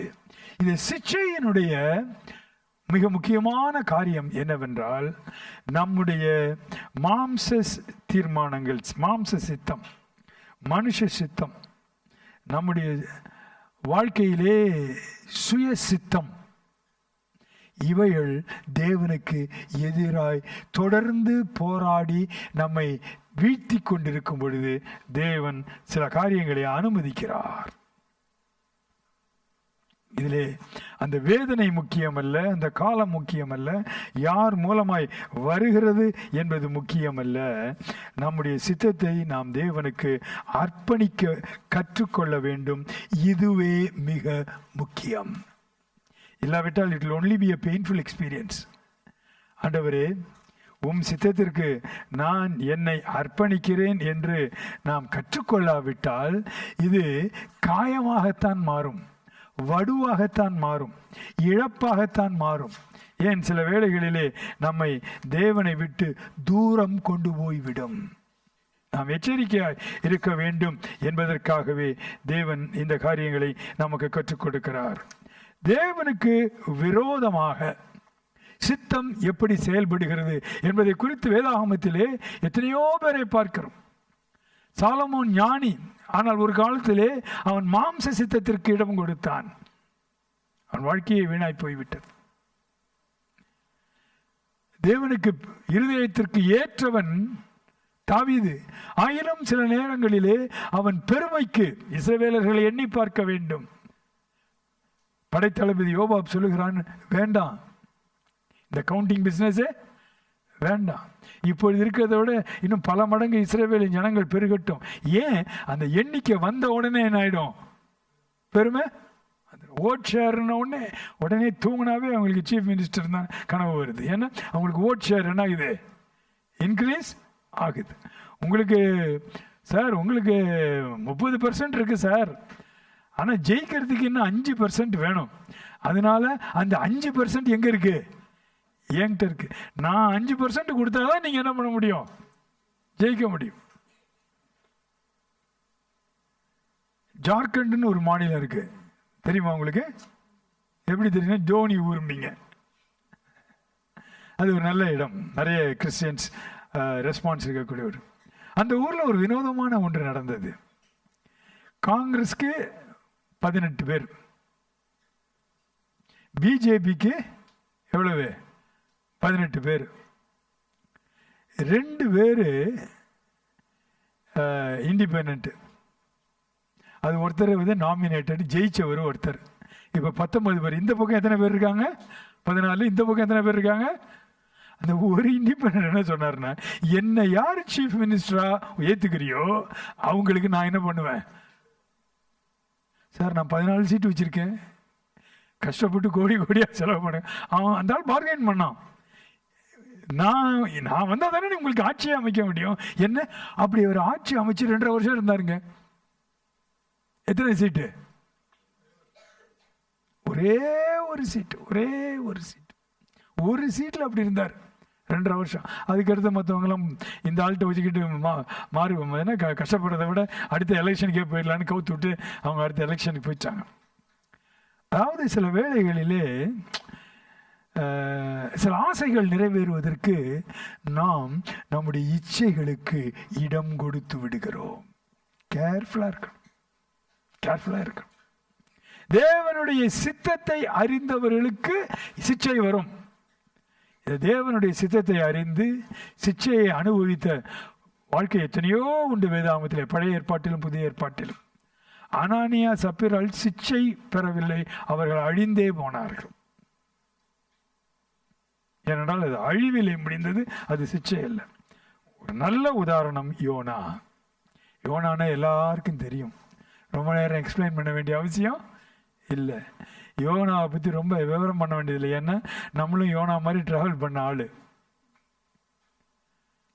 ஃபஸ்ட்டு யோனா கதை கேள்விப்பட்டவுடனே எனக்கு ரொம்ப ஆச்சரியமா இருந்துச்சு. இவ்வளோ பெரிய மீன். நான் சில பேருடைய ஒப்பீனியனை படிச்சிருக்கேன். நிறைய பேர் வந்து யோனாவின் புத்தகம் உண்மை என்று நம்புவது இல்லை. விசுவாசிகள் நம்புகிறார்கள், ஏனென்றால் இயேசு யோனாவை மேற்கோள் காட்டினார். யோனா வெறும் கதையா இருந்தா இயேசு என்ன பண்ணியிருக்க மாட்டாரு, யோனாவை குறித்து சொல்லியிருக்க மாட்டார். அதனால வேதத்தை விசுவாசிக்கிறவர்கள் யோனாவின் கதையை நம்புகிறார்கள். ஏனால் இயேசுவே சொன்னார். ஏன்னா அவ்வளோ பெரிய ஒரு ஃபிஷ் இருந்துச்சா, அதுக்குள்ளே ஒரு மனுஷனை முழுங்குச்சா, அவன் 3 நாள் இருக்க முடியுமா, அவன் சுற்றிலும் அங்கே ஜீரண அமிலங்கள்லாம் இறங்குது, ஆனால் அவன் ஃபுல்லாக அப்படியே இருக்கான். கரெக்டாக டிக்கெட்டே வாங்காமல் நினிவே கரையில் என்ன பண்ணுது, அவனை கக்கிட்டு போகுது. அவன் பிரசங்கம் பண்ண ஆரம்பிச்சோடனே எல்லாம் என்ன பண்ணிட்டானுங்க, மனம் திரும்ப ஆரம்பிச்சிட்டாங்க.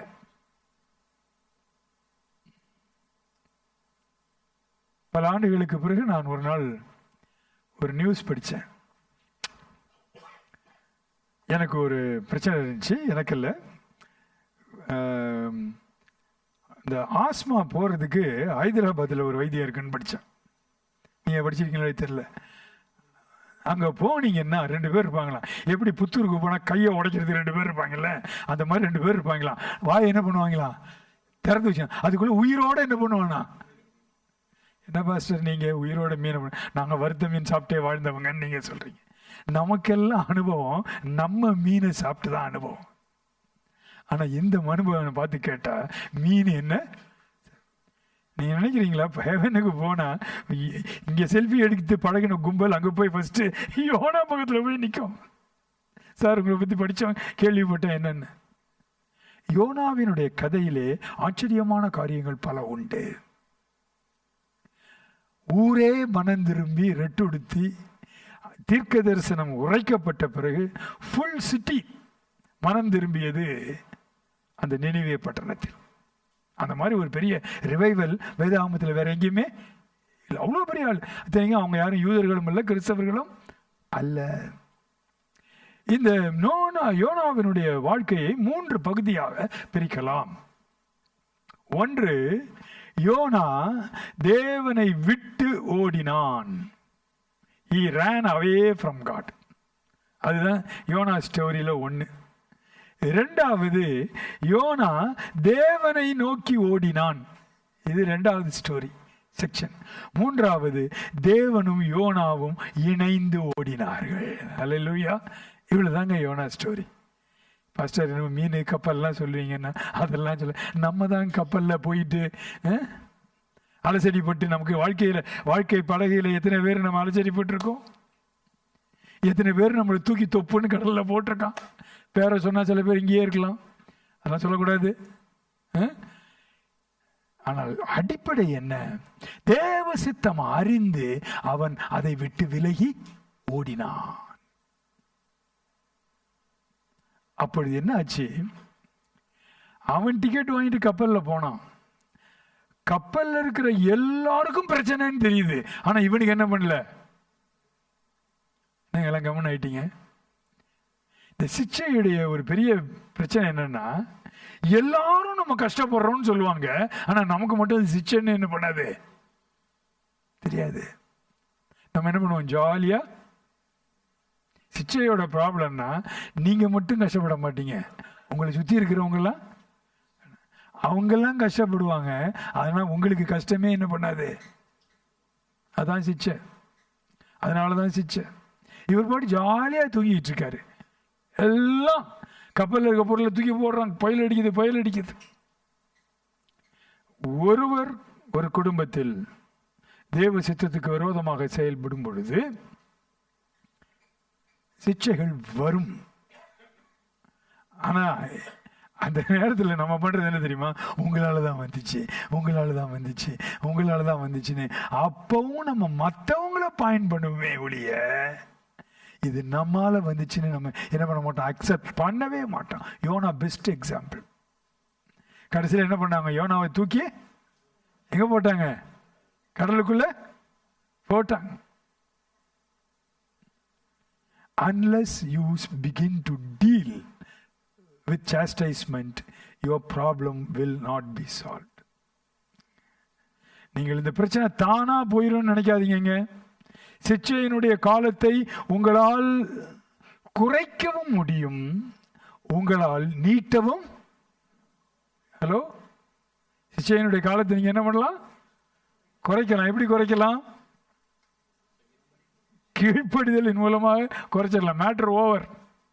சிச்சையினுடைய காலத்தை நீங்க எப்படி நீட்டலாம்? உங்களால தான் ஆச்சு, உங்களால தான் ஆச்சு, உங்களால தான் ஆச்சு. நான் பார்ப்பேன், எனக்கு படுத்தா நல்ல தூக்கம் வருது, நான் தூங்கிட்டு இருக்கேன். உங்களுக்கு தூக்கம் வராட்டா உங்க பாடு இல்லை.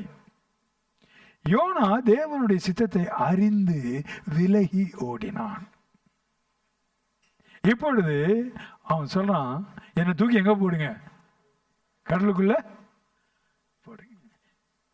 அன்பான சகோதர சகோதரிகளே, தேவன் சிட்சிக்கும் பொழுது நாம் அழிந்து போவது இல்லை. இதை மனசுல வச்சுக்கீங்க. அந்த கடலிலே நாம் முங்குவது இல்லை.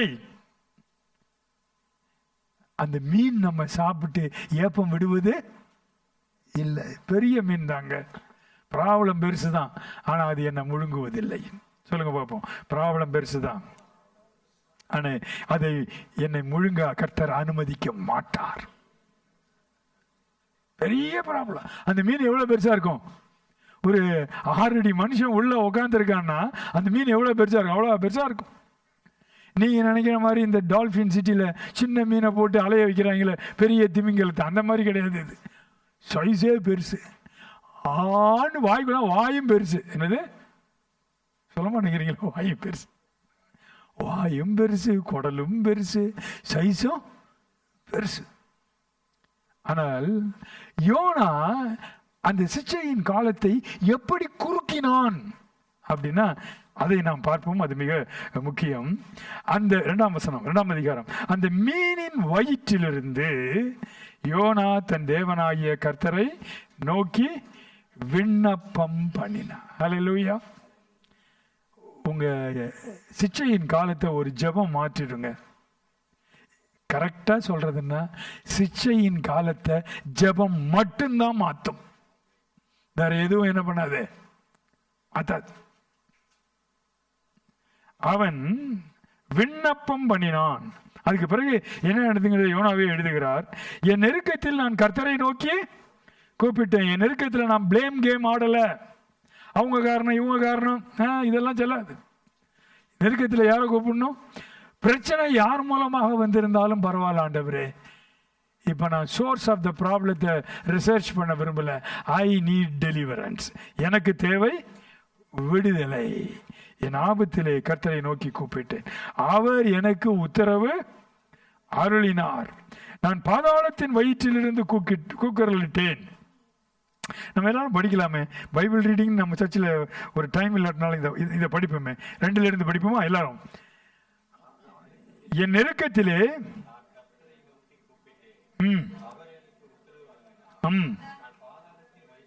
கூக்குரலிட்டேன்.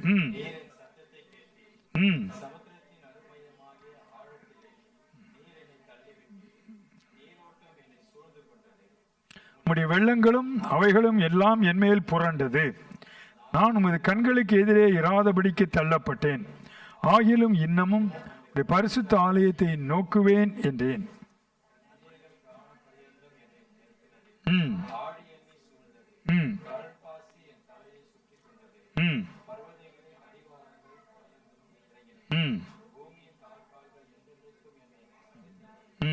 ஆனாலும் என் தேவனாகிய கர்த்தாவே, நீர் என் பிராணனை அழிவுக்கு தப்புவித்து என் ஆத்துமா என்னில் தொய்ந்து போகையில் கர்த்தரை நினைத்தேன்.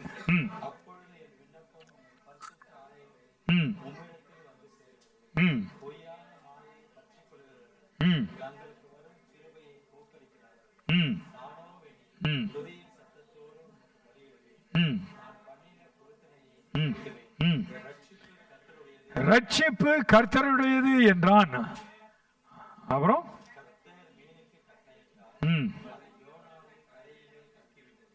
ஐயோ பாவம், இந்த மீன் ஆசை ஆசையா அதுக்கு அமிலம் எல்லாம் என்ன பண்ணுது, சுரக்குது.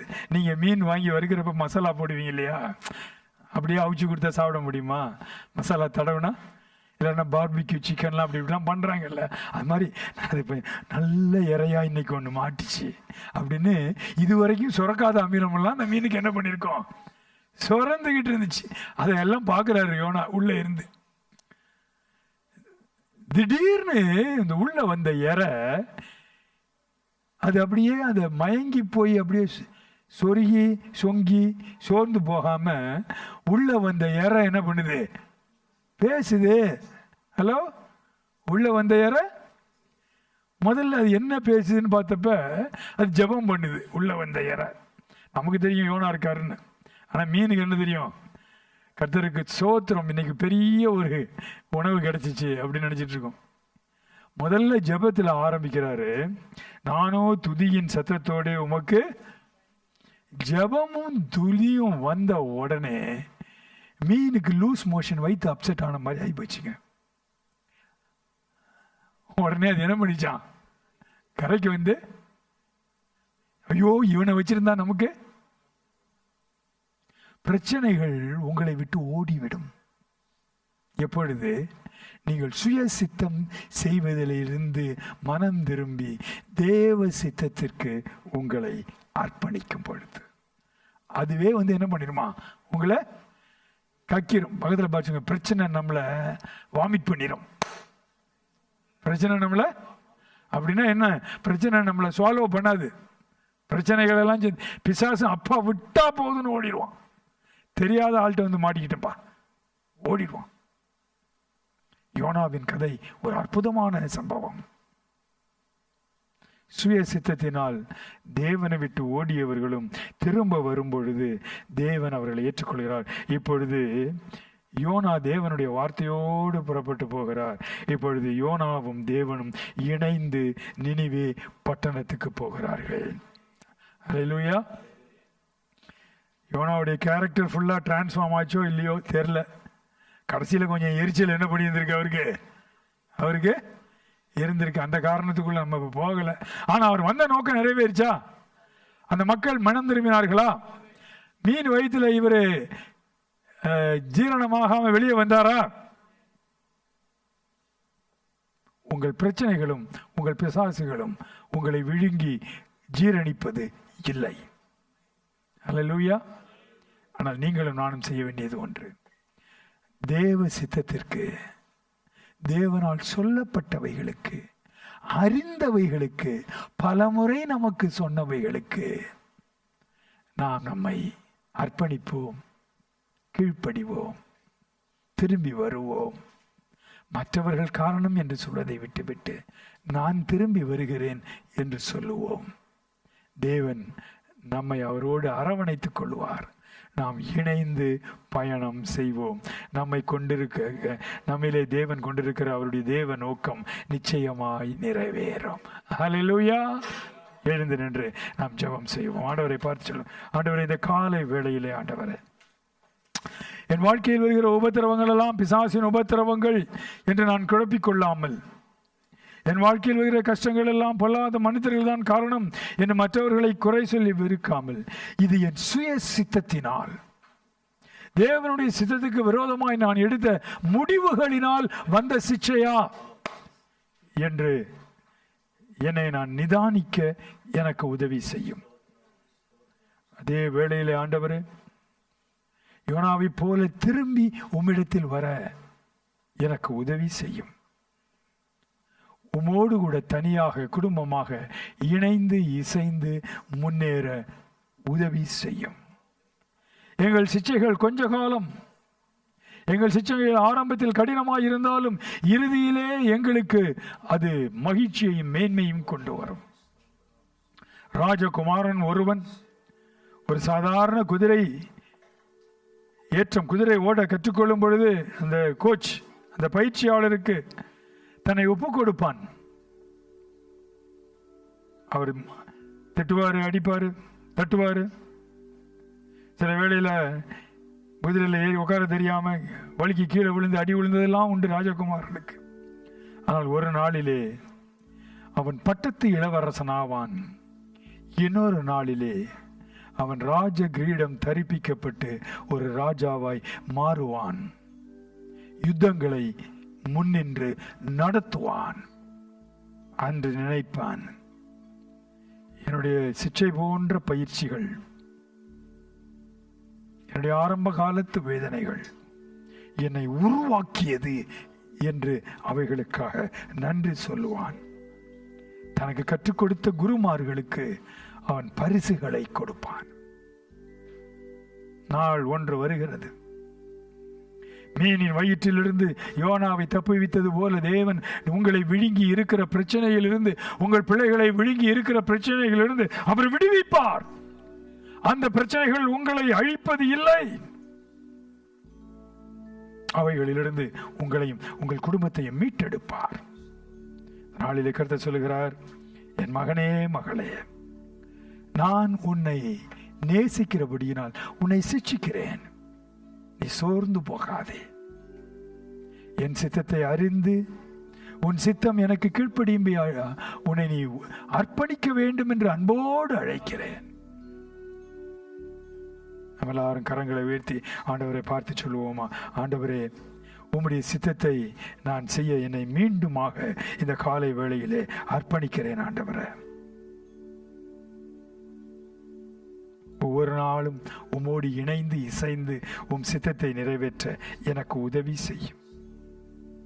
மீண்டுமாக நாம் உன் முகத்தை பார்த்து உன் இருதயத்தை பார்த்து ஆண்டவரை நடக்காமல் என் இஷ்டம் போல் நடக்காதபடிக்கு எனக்கு உதவி செய்யும். துதிகன மகிமை அத்தனையும் உமக்கே ஏறெடுக்கிறோம். இயேசுவின் நாமத்தில் வேண்டுகிறோம் பிதாவே. ஆமென்.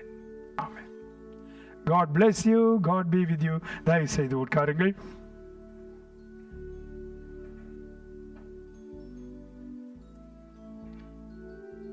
ஒரே ஒரு வார்த்தை சொன்னார் யோனா, மனம் திரும்புங்கள்.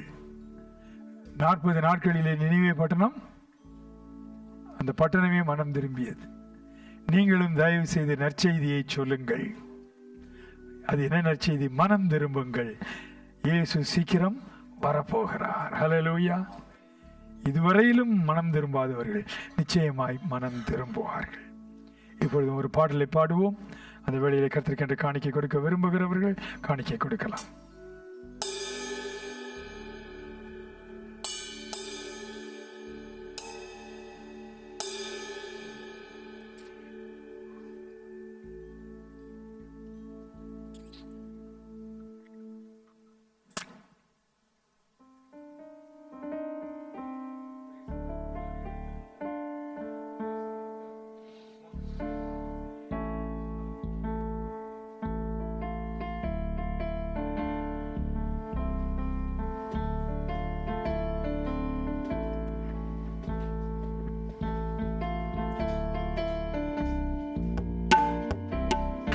பிரியமானதை செய்ய எனக்கு கற்று தாரும் தெய்வமே, நீரே என் தேவன். உம் நல்ல பரிசுத்த ஆவியானவர் செம்மையான வழியிலே நடத்த வேண்டுமே, செம்மையான வழியிலே நடத்த வேண்டுமே. மேக ஸ்தம்பமே, அக்கினி ஸ்தம்பமே, ஏற்றும் தெய்வமே, துணையாளரே. மேக ஸ்தம்பமே, அக்கினி ஸ்தம்பமே, ஏற்றும் தெய்வமே, துணையாளரே. உம்மை நோக்கி என் கைகளை உயர்த்தி உயர்த்தி மகிழ்கின்றேன் ஐயா. வறண்ட நிலம் தவிப்பது போல் என் ஆன்மா உமக்காக ஒவ்வொரு நாளும் ஏங்கி ஏங்கி தவிக்கின்றதையா, ஏங்கி ஏங்கி தவிக்கின்றதையா. எனது ஏக்கமே, எனது பிரியமே, எனது பாசமே, எனது ஆசையே. எனது ஏக்கமே, எனது பிரியமே, எனது பாசமே, எனது ஆசையே. உமது அன்பை அதிகாலையில் காண செய்யும் கருணை நேசரே. உமது அன்பை அதிகாலையில் காண செய்யும் கருணை நேசரே. உம்மையை நம்பி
ஸ்தம்பமே, தேற்றும் தெய்வமே, துணையாளரே. மேக ஸ்தம்பமே, அக்கினி ஸ்தம்பமே, தேற்றும் தெய்வமே, துணையாளரே. தயவு செய்து உட்காருங்கள்.